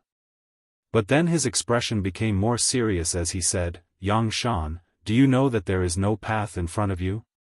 You are already on a path to death." "A path to death?" Yang Shan pretended not to understand, but in reality, he was very shocked. Some things were just things that he had thought in his heart and had not been finalized. But how did Su Yozhen know? He was just a newly appointed Minister of Justice. Although he had a high position, he was still a new official. He should not know so many secrets of the southern Ming dynasty. Seeing that Yang Shan still did not want to admit it and did not want to face the truth, Su Yozhen knew that he had to expose some shocking information. He immediately said with a righteous expression, "Official Yang, you are a 17-year-old student." After that, King Yan, Zhu Di, raised an army, 1399, and started the Battle of Jingnan. Because you participated in the defense of the city, you were given a reward. In the first year of Yongle, you were changed to the Honglu Temple. The Honglu Temple was in charge of ceremonies and ceremonies. Although the position was small, you could often see the emperor. You had a great bearing, loud and clear voice, and always worked diligently. You were often noticed by Zhu Di and later became the right minister of the Honglu Temple. After Ming Renzong ascended the throne, you were promoted to the Honglu Temple. Not long after, you were promoted to the left assistant minister of the Ministry of Rites and also managed the Honglu Temple, right? Hearing Su Yozhen speak of his life like it was a family treasure, Yang Shan was not very surprised. Things like this could be found as long as one had the heart. Thus, he nodded. "That's right. You're right. Go on." "Okay."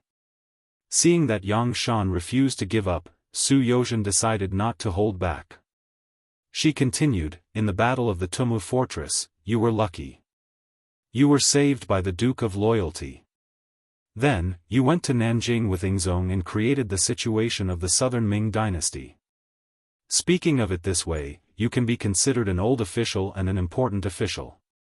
However, when Ingzong established the southern Ming dynasty and rewarded the officials, you didn't get a share.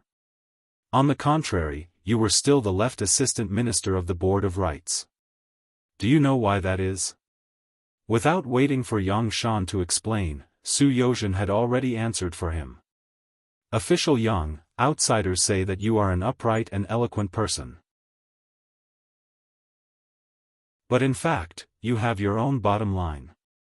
Because of this bottom line, you didn't choose to become a river of mud like most officials. Instead, you fell in love with the lotus flower and used the method of growing out of the mud without being stained. It is also because you scrupulously abide by your own bottom line and are unwilling to use power for profit that Ingzong did not choose you as the minister of a department. The minister of a department not only needs to be able to do things, but also needs to know how to do things. However, you only know the former. As for the latter, because of your bottom line, you have offended many people. If Ingzong really handed the Ministry of Rights to you, I'm afraid it would quickly cause chaos. That would be the biggest mistake. Not to mention, because of your unnecessary straightforwardness, you have offended Ingzong's close officials, Chao Jixiang and Menda. Then, because of your ability, you have threatened your superior, Minister Lu De. After being an official for so many years, you can actually make enemies everywhere and force yourself into a dead end. To be honest, it is really admirable. Su Yozhen's words seemed to have come to an end, but it had already shocked Yang Shan quite a bit. After being an official for so many years, it wasn't that he had never thought about why he couldn't go further and become the minister of the Board of Rights from the left assistant minister. But every time, he was so close to succeeding. However, that position seemed so far away, yet so close at the same time. Every time he had hope, he would be met with disappointment. Finally, one day, Yang Shan thought it through. It was probably because of his bottom line, that he wasn't willing to turn a blind eye to things that others didn't like. That was why he couldn't be handed over to him. However, even if he realized this point, it was easy to change mountains and rivers, but difficult to change one's nature. How could Yang Shan be so easily changed? It was just that this was something that he had thought about for many years. Now that Su Yozhen had so casually pointed it out, how could he not be surprised? What made him even more shocked was that the other party knew about his relationship with Lu De, Chao Jixiang, and Menda. This kind of thing wasn't something that could be understood just because someone wanted to. That person had to be very familiar with him. Could it be that this Su Yozhen had long noticed him and even collected information about him from various sources? The shock in his eyes lasted for a while. Then, Yang Shan painfully shook his head. Right now, it wasn't the time to think about how the other party knew about this. Instead, he was thinking about what he should do next. Was it really like the other party said? Was he really at a dead end? What's wrong? Why aren't you saying anything? Su Yozhen had a premonition when she saw the shock in Yang Shan's eyes, followed by an indifferent attitude. She questioned Yang Shan, "What are you doing? What do you want me to say? Didn't you say that I'm at a dead end?" Yang Shan shook his head and looked as if he had lost his soul. His heart was filled with darkness. He thought about how he had sacrificed his youth and half of his life for the great Ming dynasty. He didn't know how many times he had risked his life, but in the end, he still couldn't avoid his family being destroyed. How could he not be disappointed? Yang Shan's disappointed expression fell completely into Su Yozhen's eyes. He knew that there were some things that could be said. Everything had gone smoother than he had imagined. He originally thought that Yang Shan would still be stubborn for a while and would only pick a time to say the following words. However, now that Yang Shan had thought through everything and was even disheartened, it was time for him to reveal his trump card. "Sir Yang, there's indeed no way forward, but why don't you think of taking a step back? As the saying goes, take a step back and you will be able to see the world." take a step back? For a moment, Yang Shan was also a little confused by Su Yozhen's words. However, when he understood the general meaning of the other party's words, he shook his head again. There's no way back. If I can't complete this mission, even if I can return to the capital of Nanjing, those people will not let me go. Even Ingzong will not let me go. I'm afraid that even my family will be implicated. When he talked about his family, Yang Shan's expression clearly showed a little more warmth, but it was only for a moment. Yes, family. Who doesn't have a family? The reason why we work so hard, other than hoping to leave our names in history, is nothing more than wanting to let our family live a better life. But sometimes, it's often difficult to achieve such a small request. Sometimes, we even call ourselves the disciples of the sage, saying that we have great power in our hands. Everything is just a joke. It's just that. Sir Yang, your life is very good.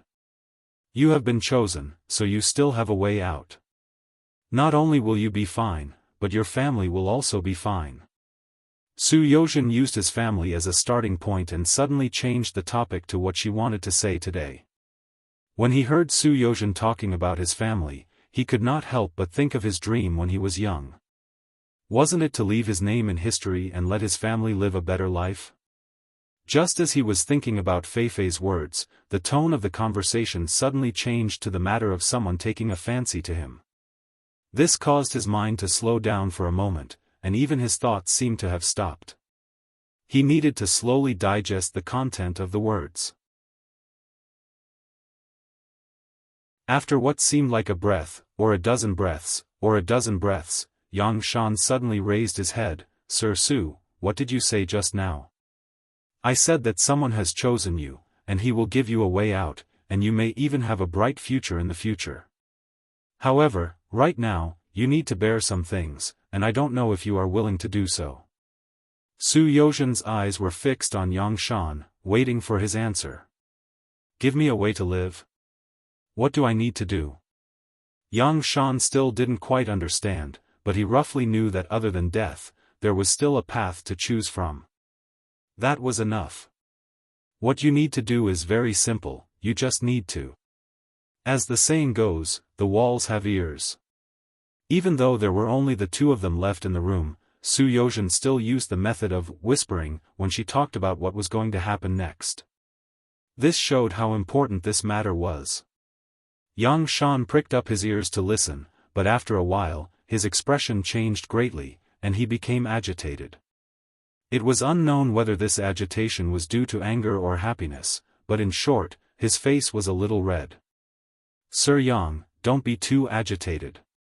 You still have time, but not much time. How about this? The letter written by your wife should be arriving soon. When the time comes, you can make your own decision. For now, you should have a good rest. Forgive me for being blunt, but no matter what a person wants to do, whether it is good or bad, they must first have a good body, haha.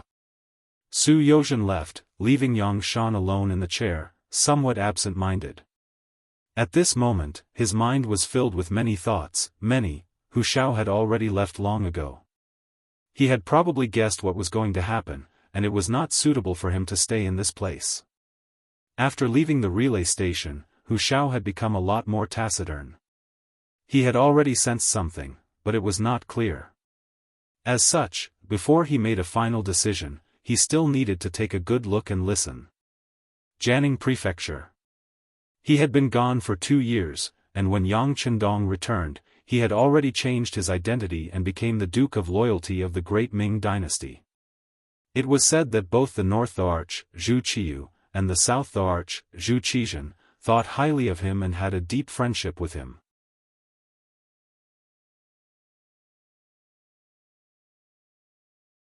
Chapter 350.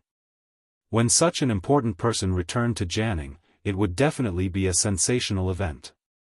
Outside Jianghu Prefecture, Magistrate Li Daotong was waiting in line with a group of officials. Yang Chendong's impression of Li Daotong was not bad. It was precisely because of this that he gave him face and personally got off the carriage. After exchanging greetings for a while, Yang Chendong used the excuse of being tired from the journey to politely decline the other party's offer to give him a welcome dinner. The group of horses went straight into the Yang residence. The Yang residence became lively because of Yang Chendong's arrival. The old housekeeper, Yang Hai, was busy in front and behind the house. This would be the place for him to retire. Taking advantage of the fact that the fourth young master and the sixth young master were both here, there were many things that he needed to buy. After the fourth young master, Yang Chendong, arrived at Jianghu Prefecture, he first worshipped the ancestral temple with his sixth brother. Then, out of boredom, he wandered around the various restaurants and even the brothels. With the title of the Duke of Loyalty, it was much more convenient for him to do anything. In contrast, after Ban Chendong arrived at the Yang residence, he quieted down and rarely went out on the streets. However, this didn't mean that he was completely unaware of what was happening outside. On the contrary, many things were under his control. For example, the report from the Security Bureau on his desk clearly recorded what had just happened in the capital. As the representative of Emperor Yingzong, Yang Shan came to Baiming's capital. However, to everyone's surprise, he didn't have the slightest intention of criticizing the acting Emperor Zhu Qiyu. On the contrary, he said that he came to express friendship and acknowledge the legitimacy of the acting Emperor of Baiming. When this matter came out, naturally, the entire court was shocked. The acting Emperor Zhu Qiyu was overjoyed and personally invited Yang Shan to a banquet to express his goodwill. At the banquet, Yang Shan even took out a document with his seal as the representative of Yingzong. When he solemnly handed over the letter of credence, he said that no matter if it was Southern Ming or Baiming, they were all one family. Now that the southern part of the Southern Ming Empire was in chaos, they still needed the help of their brothers. Thus, they took the opportunity to ask for the help of the Duke of Loyalty, Yang Chendong. After receiving Nan Ming's approval, Zhu Qiyu was overjoyed. The other party had only made a small request, so how could he refuse? As such, the matter of Yang Chendong working for the Southern Ming Empire was set in stone. After doing all this, Yang Shan used the excuse that Emperor Yingzong was waiting for news as an excuse to leave. After a night's rest, they left the city early the next morning. No one knew where Yang Chendong had gone. Only the patrolling soldiers saw traces of a group of carriages being robbed. They also found a document with the seal of the acting emperor, Zhu Qiyu. The document stated that Yang Chendong could contribute to the Southern Ming Empire. How could Yang Shan disappear? All of this was naturally Yang Chendong's handiwork. Not only did Yang Shan disappear, even his family members in the Southern Ming Empire's capital had disappeared. In Yingzong, Zhu Qizhen received news that Yang Shan had actually represented him in acknowledging the legitimacy of Baiming's existence. He was so angry that he flipped over the dragon table. Soon after, the embroidered uniform guards left the palace and came to the Yang residence to capture the criminals. Unfortunately, there were indeed people in the Yang residence. However, they were only actors who had come to put on a show a few days ago. They were all tied up in the courtyard and hadn't eaten for 3 days. At this moment, the embroidered uniform guards found out that the Yang family members had already escaped. The embroidered uniform guards who were in charge of leading the team reported this matter to Commander Mengda, who knew Yingzong's fate, was afraid that he would be implicated. Thus, he killed all the actors and lied to the higher-ups that Yang Shan's family members had resisted arrest and were all killed. That was how things had happened. The main person who had put in the effort was Su Yozhen. He had done everything step by step after receiving Yang Chendong's secret letter. For example, he had taken the lead in persuading Yang Shan. Since Yang Shan was disheartened and Su Yozhen could guarantee the safety of his family members, he simply threw caution to the wind and followed the plan to represent Yingzong to acknowledge the existence of Nan Ming. Thus, he was able to leave with his life intact. At this moment, he was being arranged by the Security Bureau to meet up with his family in Qiqian City. Yang Shan was a capable person. However, because he had a bottom line in his heart, he wasn't willing to wallow in the mire with some people. This kind of capable minister was what Xianxia needed. This time, Lu De wanted to push him aside. However, he had forcefully delivered this person into his hands. He didn't know how angry and pained Lu De would be after knowing the truth. Putting this information to the side, Yang Chendong slowly leaned back on the wooden chair. It had been more than 20 days since he last saw Kuang Yi in Hangzhou residence. Counting the days, he should be here soon. However, he didn't know what kind of status he would be given this time. Just as Yang Chendong thought, Kuang Yi had already arrived outside Jianghu residence that night. After a good night's rest, he brought a group of followers into the city early the next morning. Magistrate Li Daotong, who had received the news first, brought his men and stood there respectfully. At the same time, he was shocked by what had just happened. He had received the news last night that Kuang Yi, the Minister of War, was going to enter Jianghu residence to discuss important matters with the Duke of Loyalty. Therefore, he had sent someone to the Yang residence the next morning to invite Yang Chendong to personally go out of the city with him to welcome Minister Kuang. The people were sent out, but they quickly rushed back and brought back news that shocked the prefectural magistrate. It was Yang Chendong who said that he would be waiting in the Yang residence. Heavens, this was a minister. After the imperial court removed the cabinet, he was the most powerful group of people. However, the Duke of Loyalty still didn't seem to take him seriously. What on earth was he relying on? Li Daotong cautiously and nervously saw Kuang Yi, the Minister of War, who had rushed over, looking travel-worn. "Where is the Duke of Loyalty?" Kuang Yi asked when he saw the people who had come to welcome him. His eyes were filled with anxiety. Li Daotong's heart was beating like a drum when he heard this. "Look, she's blaming me now." He had wanted to make up a random lie, such as that the Duke of Loyalty was on his way. However, he didn't have the courage to lie in the face of the old and mighty Minister of War. He immediately told the truth. "Minister. Minister Kuang, the Duke of Loyalty said that he was waiting in the Yang residence." After saying these words, Li Daotong felt as if all the strength in his body had been drained at this moment. Then, he was ready to bear the wrath of thunder. However, Kuang Yi didn't seem angry at all after hearing the news. Instead, he said, "Since that's the case, you don't have to accompany me. Go do your own things. Guaning, let's go directly to the Yang residence." Kuang Yi wasn't angry. Li Daotong was shocked and understood the importance of the Duke of Loyalty. He hurriedly led the way towards the Yang family's old residence in the city. Although Yang Chendong didn't personally come out to welcome them, the Yang residents had already made arrangements. They had even sent his fourth brother, Yang, to personally welcome them 3 streets away. Kuang Yi's expression was much better after seeing this. It would be impossible to say that he didn't care that Yang Chendong didn't come out to greet him. However, considering that Yang Chendong was a duke and had saved his life, he didn't need to be too calculative about etiquette. Seeing Yang 3 streets away, Kuang Yi knew that Yang Chendong was in the ancestral hall of the Yang family's old residence. After entering the Yang family's residence, Kuang Yi dismissed everyone, leaving only Yang to lead the way.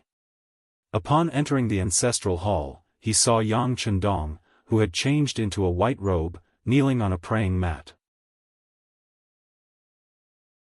Directly above him was a memorial tablet with Yang Rong's name written on it. When Kuang Yi saw the memorial tablet, he immediately cupped his fists and bowed 3 times. At this time, Yang Chendong had already turned around. "Minister Cheng has come to visit my father. If the underworld knows, it will be gratified. Young Master Yang is also someone this old master admires.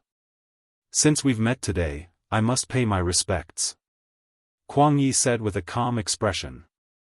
"Speaking of which, Minister Cheng is the first minister to come here to pay respects to my father. Alright, wait for me to tidy up. I will have to trouble Minister Cheng to wait in the front hall." Yang Chendong's lips curved into a smile. Yang Chendong turned around and left, leaving Kuang Yi standing there with a thoughtful expression on his face. He was the first minister to come here. Was he hinting at something? Yang Chendong was obviously hinting at something. Thinking of his father, Yang Rong, who was one of the three great families, how glorious he was when he was alive. But in the end, he died on the way home. After entering the Yang residence's ancestral hall, no one came to pay their respects. This was the way of the world. The tea cools down after the person is gone. This was not the cold-blooded scene Yang Chendong wanted to see. Since he had contributed to the country, he should be honored by the country at all times. Just like the hero's monument erected in Qiqian City, it was a way to commemorate those who had contributed to the country. In the future, he would also build a large cemetery. Not only the Yang family, but also those who had contributed greatly to the country could be buried there and enjoy the worship of their descendants. Of course, there was another reason why Yang Chendong chose to meet in the ancestral hall. He wanted to see Kuang Ye's attitude towards his father. If Kuang Ye only cupped his fists in a perfunctory manner, then it would be difficult to befriend someone who did not care about old ties. In that case, he would have to keep his bottom line when interacting with Kuang Ye in the future. From the looks of it, Kuang Ye's performance was not bad. Yang Chendong could not help but want to recruit him. Of course, this so-called intention to recruit was just a thought. Kuang Ye was already very old and his thinking was somewhat old-fashioned. It would not be easy to convince him. Furthermore, he had served the great Ming Empire for his entire life. His heart might not be able to change in such a short time. Since that was the case, it was better to let him be a loyal minister. If there was a chance, he would make sure that Kuang Ye did not die.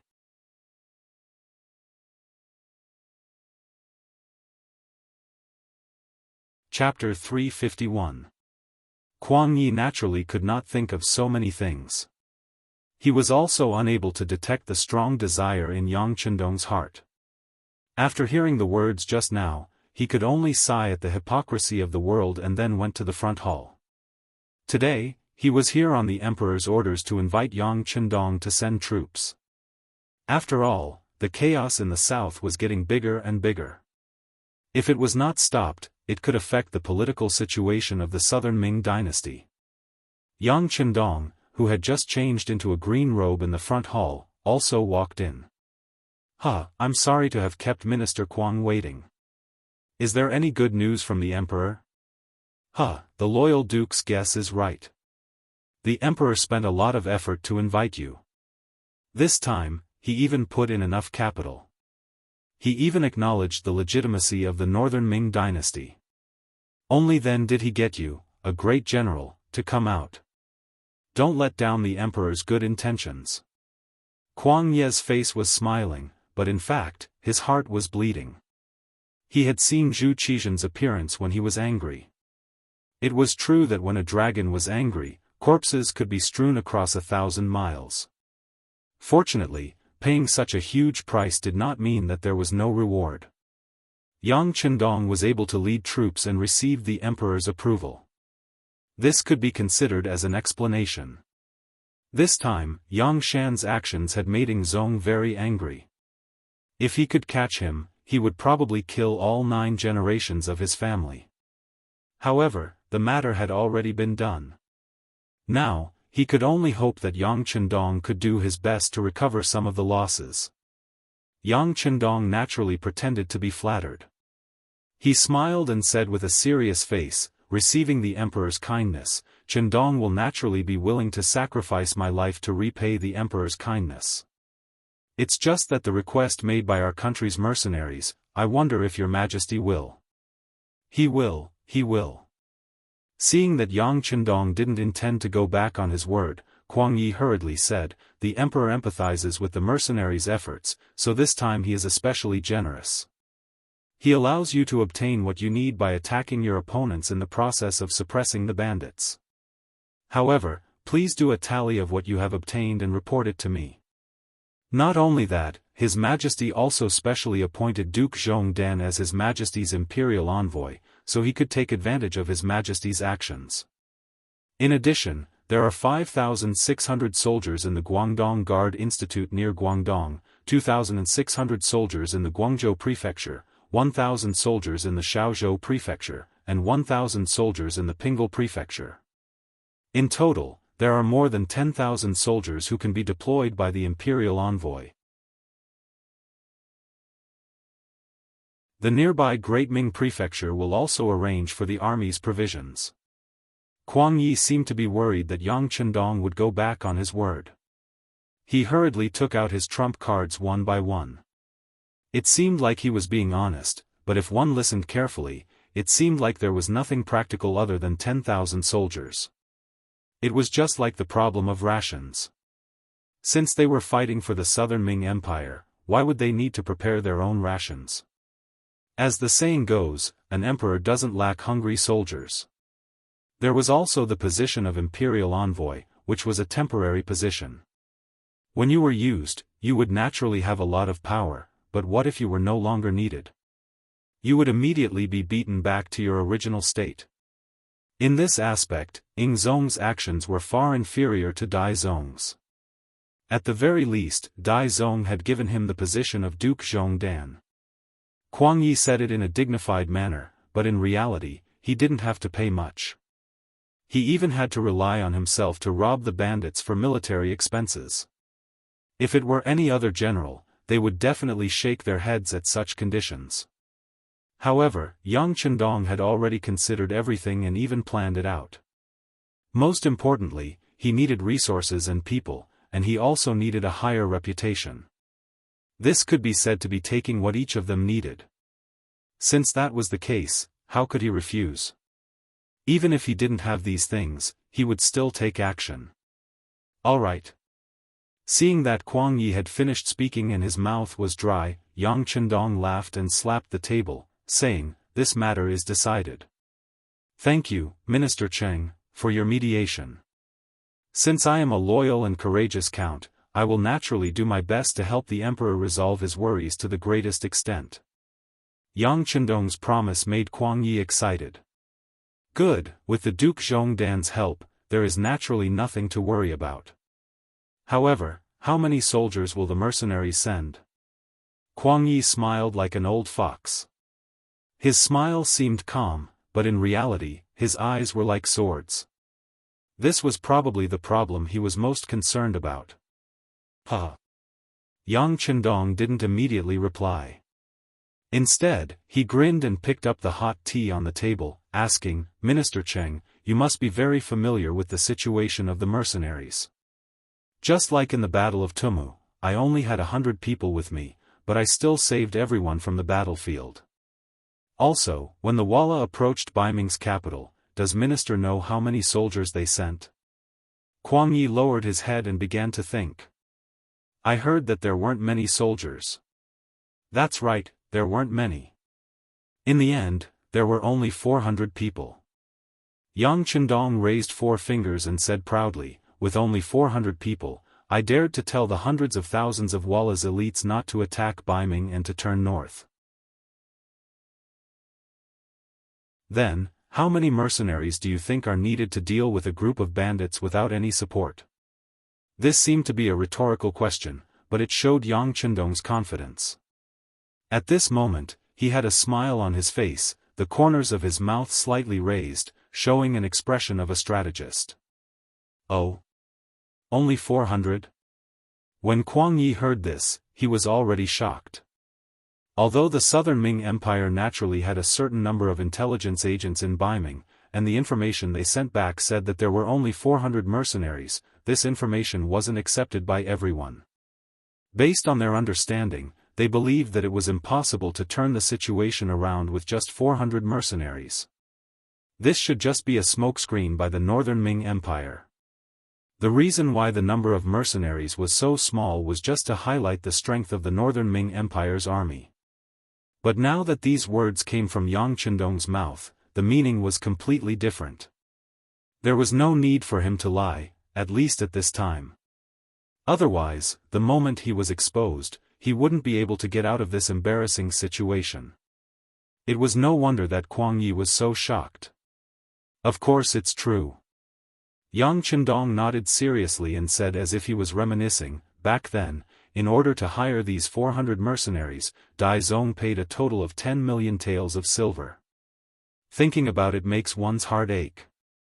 Fortunately, the war was won in the end and the country stabilized. Everything was worth it. When he mentioned the price of 10 million taels of silver, Kuang Ye's eyes suddenly blinked, clearly shocked. When he saw Yang Chendong staring at him, he quickly revealed a bitter smile. Duke Zhongdan, Yingzong just established himself in Nanjing and the treasury is empty. We really don't have that much money to give you. This duke knows. Yang Chendong raised his right hand and stopped Kuang Ye's words. It is precisely because this duke knows this that I didn't ask for an exorbitant price.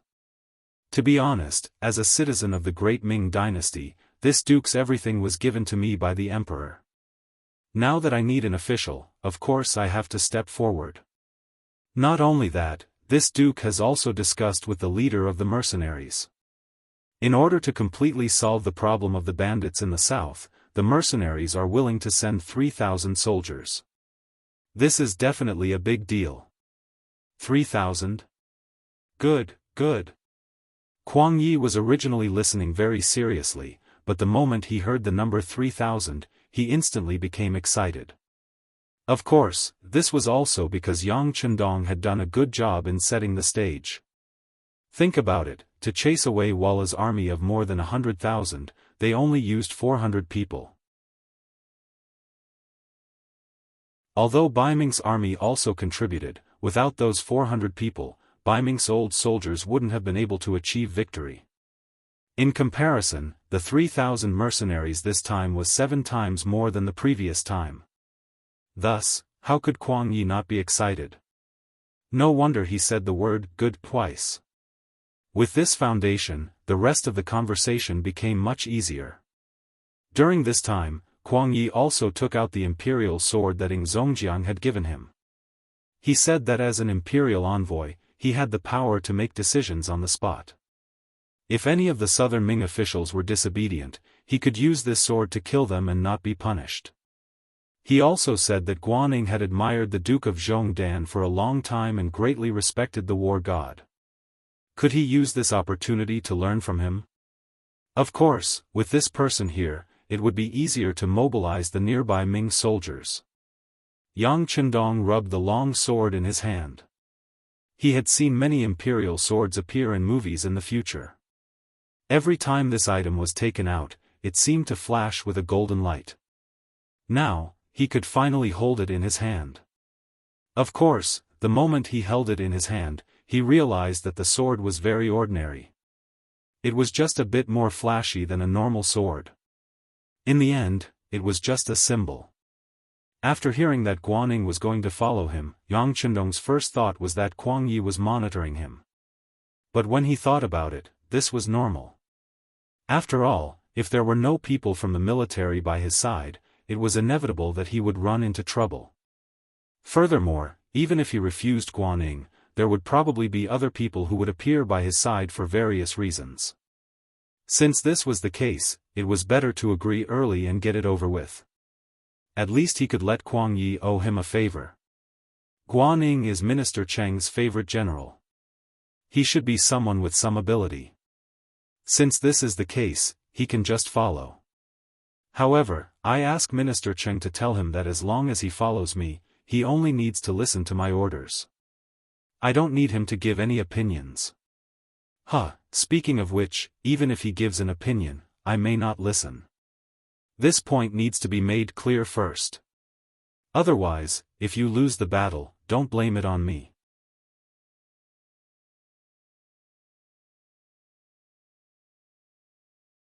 Chapter 352.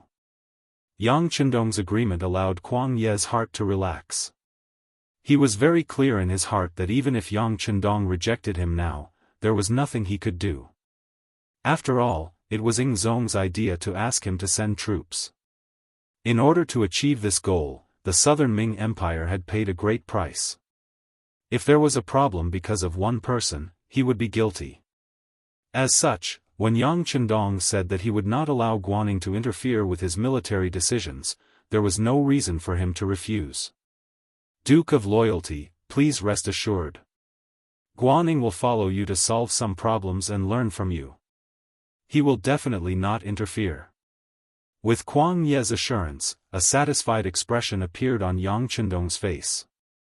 That's good, that's good. Then, when will the Duke of Loyalty decide to dispatch troops?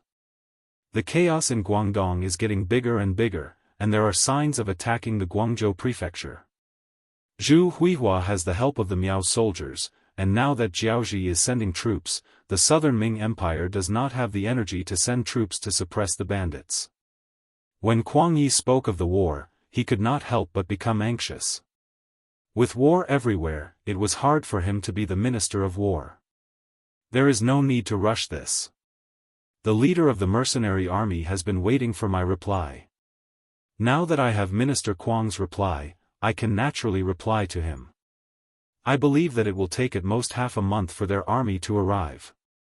Yang Chendong chuckled, a playful look in his eyes. It was not that he was not anxious, but that Kuang Ye's news was too slow. He could only wait. This was the disadvantage of not having good communication. Yang Chendong's trip to Baiming's capital and persuading the Daizong Emperor to allow Yang Chendong to lead the troops took more than 20 days. By the time it reached Yang Chendong's ears, it was already close to a month. If this was a modern battlefield, the dust would have settled in a month's time, and the outcome would have been unchangeable. Hearing that he still needed to send a message to the mercenaries, although Kuang Yi was anxious, he didn't show it on his face. Instead, he nodded as if he understood. Yes, yes, the Duke of Loyalty is right. Since that's the case, please urge them more. After all, the situation at the front is urgent. That is natural. Since this Duke has accepted the Emperor's decree, I know what is more important and what is more important. Yang Chendong nodded as if he wanted Kuang Yi to be at ease. Kuang Yi finally left, leaving Guaning behind. From this moment on, this person was nominally Yang Chendong's subordinate. When Yang Chendong wanted to meet Guaning as a form of hospitality, he entered the courtyard where Guaning was supposed to be. However, he saw a different scene. A woman with an extremely graceful figure was sitting in the stone pavilion, looking at the pond in front of her as if she was thinking about something. Just by looking at her back, Yang Chendong couldn't help but think of a poem. More than 13 years of marriage, budding at the beginning of February. 10 miles of spring breeze on the road of Yangzhou, rolling up the beaded curtain is better than that. Yang Chendong also saw Hu Yan, Xiao Yin, Madame Shui, and Madame Xiang from the back. Although each of them had their own merits, especially Madame Shui's back was the most beautiful. However, compared to the woman in front of him, she seemed to be inferior. While he was in a daze, the sound of footsteps suddenly came from beside him. Then, another woman's anxious voice with a hint of anger was heard. Who are you? Why are you here? The person's exclamation also startled the owner of the back figure to turn around. When she turned around, her clear and bright eyes, arched eyebrows, and long eyelashes trembled slightly. Her white and flawless skin had a touch of pink, and her thin lips were as delicate as rose petals. Her hair was clean, and her face was delicate and pretty. Her clear eyes and the fresh and natural aura emitted from her body formed a beautiful picture. The woman's face was completely revealed in front of Yang Chendong, and he felt like he was in a daze. At this moment, time seemed to have stopped. It was as if only the two of them existed in the world. Cough. Who are you? Please respect yourself and leave. While Yang Chendong was in a daze, the woman's voice sounded. Her voice was as pleasant as the song of an oriole, and Yang Chendong couldn't help but feel a little intoxicated. After all, he was a man who had seen much of the world. The shock quickly disappeared, and he returned to normal. He cupped his fists and said politely, I'm here to see Guaning, but I don't know where he went. Duke? Duke? Are you the Duke of Loyal and Daring? That woman seemed to be very intelligent. Just from this one sentence, she had guessed something and guessed Yang Chendong's identity. That's right. Yang Chendong nodded, and then looked at her curiously. I'm Su Monair. Greetings, Duke of Loyal and Daring. That's my maid, Xiao Yun. Lord Guaning has gone to send Lord Zhao off. I think he'll be back soon.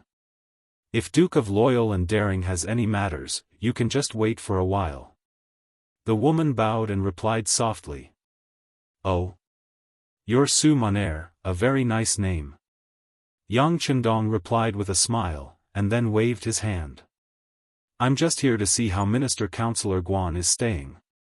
There's nothing important. Since he's not here, we'll talk about it later. I'm really sorry to disturb Mississippi. I'll take my leave now. After showing a sunny smile, Yang Chendong turned and left. Beta Persei, who was following beside him, almost bumped into him. Fortunately, he was trained and dodged instinctively. However, no matter how one looked at it, this action was a little awkward and funny. As if she had noticed this scene, the servant girl named Xiao Yun chuckled behind her. Yang Chendong happened to walk out of the courtyard at this moment. When he heard the laughter, he couldn't help but glare fiercely at Beta Persei, who was following beside him. At this moment, Yang Heir's head was lowered, and he had a submissive expression on his face. All right, go and investigate the background of this Su Monair and report it to me. Young master, shouldn't she be Guan Ying's wife? Beta Persei was stunned and looked as if he had guessed her identity. You're really becoming a pig if I say you're stupid. Didn't you hear what she called Guaning? Also, there's going to be a war soon. As a young general favored by Kuang Yi, how could Guaning bring his family here? He shook his head in disappointment. Beta Persei was good at everything. He was skilled and loyal, but sometimes his brain was short-circuited. After following him for so long, he still hadn't learned his lesson. Sometimes, Yang Chendong couldn't help but be led astray. He was really a pig teammate. Oh. After receiving Yang Chendong's reminder and reprimand, Beta Persei nodded, then patted his chest and said, Young master, don't worry. This matter will be handed over to Beta Persei. I'll definitely find out her identity very soon. Go. Yang Chendong nodded, then hummed a tune as he walked towards his own backyard.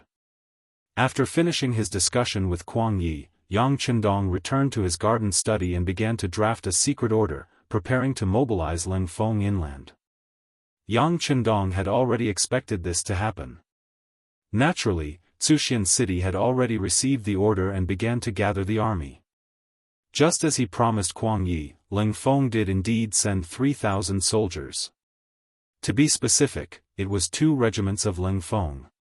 After a few years of development, the small number of soldiers was still one of Yang Xie's drawbacks. But even if they took the path of elite soldiers, there were some things that couldn't be rushed. Fortunately, the number of soldiers was still increasing. Today, the original 2 regiments had been upgraded to 2 divisions. The Army Division commander was Ling Song, while the Navy Division commander was Gao Xiong. Each division had 2 regiments under them. Each regiment had 3 battalions and 1 company, a total of 1,000 soldiers. If that was the case, Ling Feng's regular army had around 4,000 soldiers. This time, they said they would send 3,000 soldiers. Of course, they couldn't all be the most elite and regular Lingfeng. There was also an auxiliary division. Compared to the Lingfeng regiment, the auxiliary division had more soldiers. It had 5 battalions, each with 300 soldiers. In addition, there was a reinforced battalion, 4 companies, and 1 company, a total of 2,000 soldiers. The Lingfeng regiment was the 2nd regiment of the army, a total of 1,000 soldiers. Regiment Commander Luo Pe. Speaking of Luo Pe, he was also one of the first batch of Lingfeng members trained in the Yang clan's old mansion. The only difference was that his performance back then was mediocre. But in the past few years in Qiqian City, his individual performance was extremely outstanding. Especially a while ago, when they were ambushed by the first Shang dynasty on Little Ryukyu Island, Luo Pe, who was the battalion commander, was in charge of guarding the place. But now, he didn't have enough men under him. He only had 200 soldiers under him. But even so, he still made a beautiful counterattack. He still used the powerful firepower in his hands to suppress the enemy and capture more than 500 enemy soldiers. He did not let the enemy break through the defensive line and endanger the safety of the Yang faction's territory. This battle was extremely beautiful. Even when they summed up the experience, Ling Song and Gao Xiong felt ashamed and reported this matter to Yang Chendong. Later on, when the regiment was changed to a division, Ling Feng became the division commander of the 1st Division and the regiment commander of the 1st Regiment. Luo Pe then became the regiment commander of the 2nd Regiment. This time, Luo Pe was the leader. It was also Yang Chendong's request. He wanted to see if this person was truly talented. If he was, he wouldn't hesitate to promote him. Luo Pe was the regiment commander. Kong Jie, son of Tsuxian City's paper factory manager, Kong'an, was one of the 5 political instructors that Yang Chendong had his eyes on. Now, he finally made a name for himself and became the political instructor of the 2nd Regiment. The 3 battalion commanders below him were Wu Sheng, Chen Bo, and Kong Chuanxin, as well as Ling Daqiang, the company commander directly under him. This was the upper echelon of the 2nd Regiment. Among them, there were people that Yang Chendong was familiar with. There were also people who had been selected to become members of the Ling Feng Regiment. He wanted to use this opportunity to meet all of them.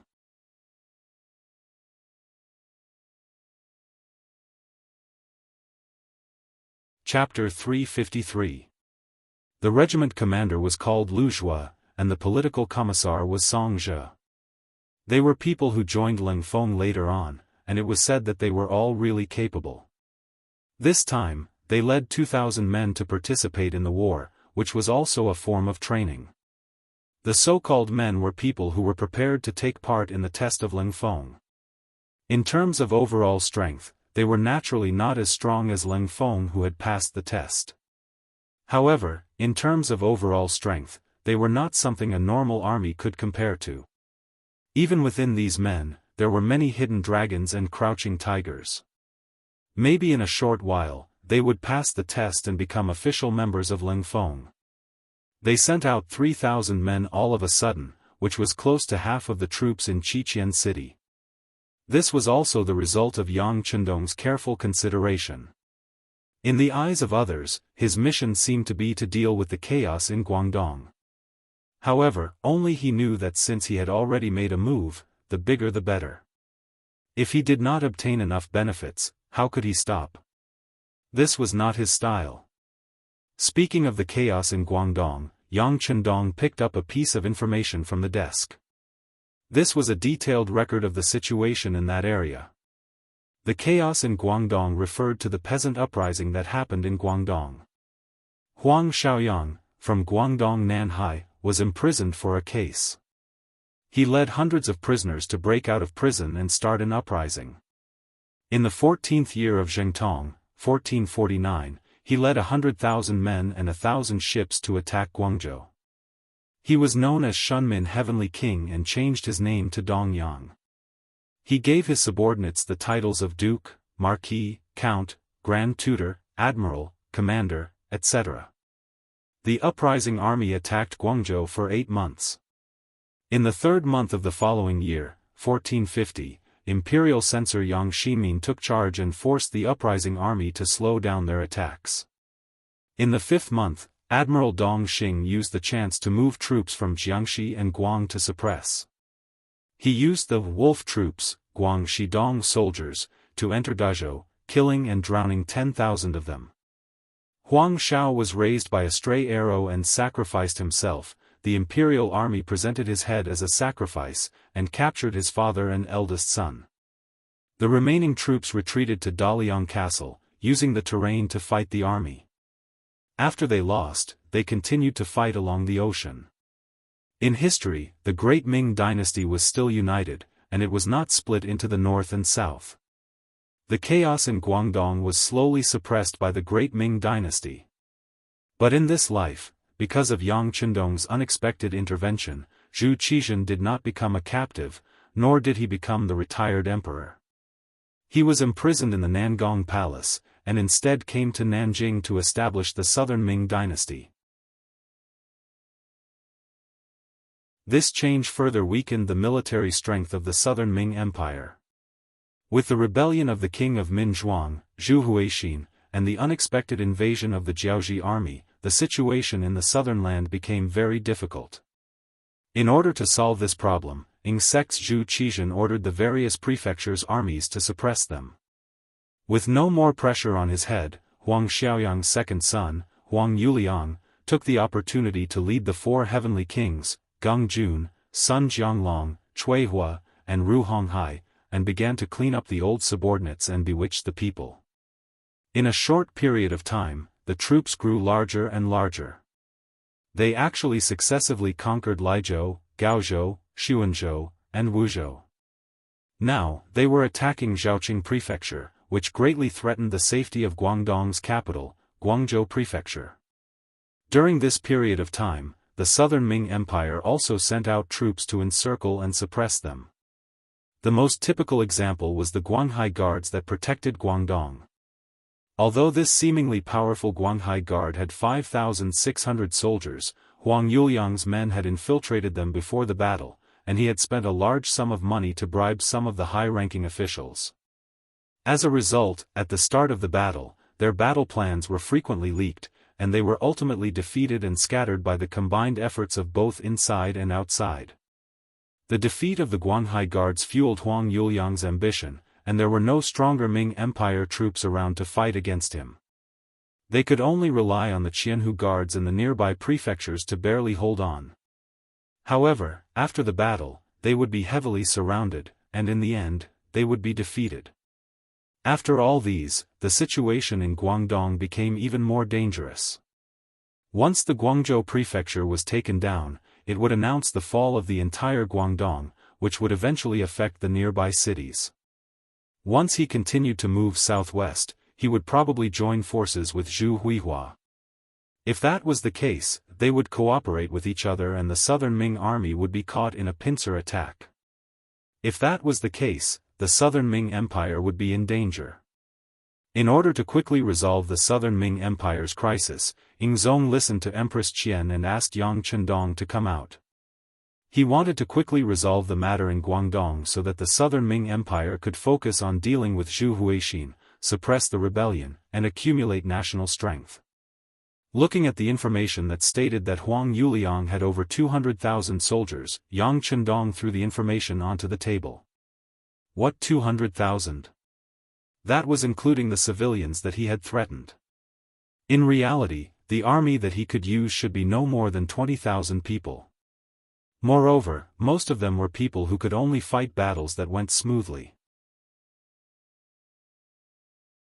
Once they encountered a strong army, they would probably kneel down and surrender after a single exchange. Yang Qindong naturally wouldn't put such an opponent in his eyes. All he was thinking about was how to gain more benefits from it. The south had been rich since ancient times. Although Guangdong had forbidden the sea, it had not been that long, and there were still many rich people. Among them, there was no lack of families that were as rich as a country. They usually had many connections that could ensure the safety of their family business, and the imperial court could not do anything to them.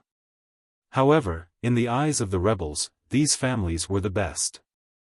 They did not care about your identity or what kind of connections you had, they only knew that you were someone who would rob if you had money. Taking advantage of these chaotic times to steal their wealth was the best opportunity. Yang Qindong had his eyes on them, so how could he let them go? Thinking that once he obtained the wealth of these families in Guangdong, he would be able to further develop Qiqian City. Yang Qindong's face revealed a brilliant smile. Just as he was in a good mood, Beta Persei's thunderous voice came from outside the study. "Young master, Guaning requests to see you." "Oh, let him wait in the side hall." Yang Chendong put away the smile on his face, as if performing a magic trick. His face became much more normal. Only then did he walk out of the study unhurriedly, heading towards the side hall. In the side hall, Guanning did not wear his official robes, but changed into a military general's armor, looking majestic. When he saw Yang Chendong, who was dressed in green, step in, he immediately lowered his head and cupped his fists in greeting. Guanning greets the imperial envoy. The so-called imperial envoy was not necessarily a high-ranking official. It was just a special title appointed by the emperor when he went to a place to do things. When he was an imperial envoy, he did have the power to do things as he pleased, and for this, he looked quite powerful. Even the political envoy, equivalent to the current position of provincial governor, of the various regions had to listen to his orders. However, once he returned to the court and was removed from this position, he would be reinstated. His power would be greatly reduced, and he would become ordinary and normal again. There were even some imperial envoys who, because they had too much power and offended too many people, would be impeached by the other officials once they were removed from their power. In the end, it was normal for them to not have a good ending. Thus, from a certain perspective, the imperial envoy's job was not easy. Guan Ying's respectful greeting was also for the position of imperial envoy. It did not seem like he respected Yang Chendong very much. Of course, Yang Chendong was aware of this. However, compared to other people, Yang Chendong did not care about the southern Ming court at all. Thus, even if he were to one day be removed from his position as imperial envoy, it would not affect him much. All he wanted was superficial respect and temporary respect, and that was enough. Thus, facing Guan Ying's greeting, he nodded lightly. "Can I call you General Guan in the future?" "In that case, I like this title very much." Guanning raised his head after hearing this and revealed a kind smile. "Good, General Guan. Since it is like this, we will be working together for a period of time in the future. I hope you will not be stingy with your guidance." Yang Chendong also nodded with satisfaction. He liked officials who were practical. On the other hand, those who opened their mouths and spoke of the emperor's boundless kindness and the righteousness of the world were mostly armchair strategists. He did not believe that such people were very capable. Yang Chendong's politeness fell into Guan Ying's ears. He immediately replied politely, "Imperial envoy is joking. However, if there is anything you need my cooperation with, just tell me." "Good. Since it is like this, I will have to trouble General Guan to organize the specific situation of Guangdong and the information of the local officials and send it to me. I need to understand them further so that I can make judgments." Yang Chendong immediately said without any trace of politeness. Although the Security Bureau had its own intelligence system, under his orders, they had long begun to pay attention to the development of the situation in Guangdong. Furthermore, there were already people who had infiltrated the chaotic army. However, since it was intelligence, of course, the more the better. They could also make comparisons at crucial times. Guanning had long prepared for Yang Chendong's request. This was also the order of Kuangya minister before he left. It was that he could report to Yang Chendong in detail if there was anything related to Guangdong. Since Ingzong had chosen Yang Chendong as the main general, then naturally, everything had to be done in cooperation. Thinking of this, Guanning once again cupped his hands and replied, "Please be at ease, Imperial Envoy. I will go back and organize the information and try to send the things you want as soon as possible. And, then you can go." Yang Chendong nodded and began to send him off. However, Guanning didn't intend to leave immediately. Instead, he lowered his head and pondered for a while before saying, "Duke of Loyalty and Courage, there is a woman in my courtyard who admires Duke's talent very much. Please let me report to her." "Girl?" When Yang Chendong said this, the beautiful girl he saw in the courtyard appeared in his mind. He immediately nodded lightly, "All right, I like to give pointers to the younger generation. Let her come over when she has time." You're tuning in to the Unparalleled SwordWill YouTube channel. Don't forget to subscribe and join us on this journey to catch the most captivating stories.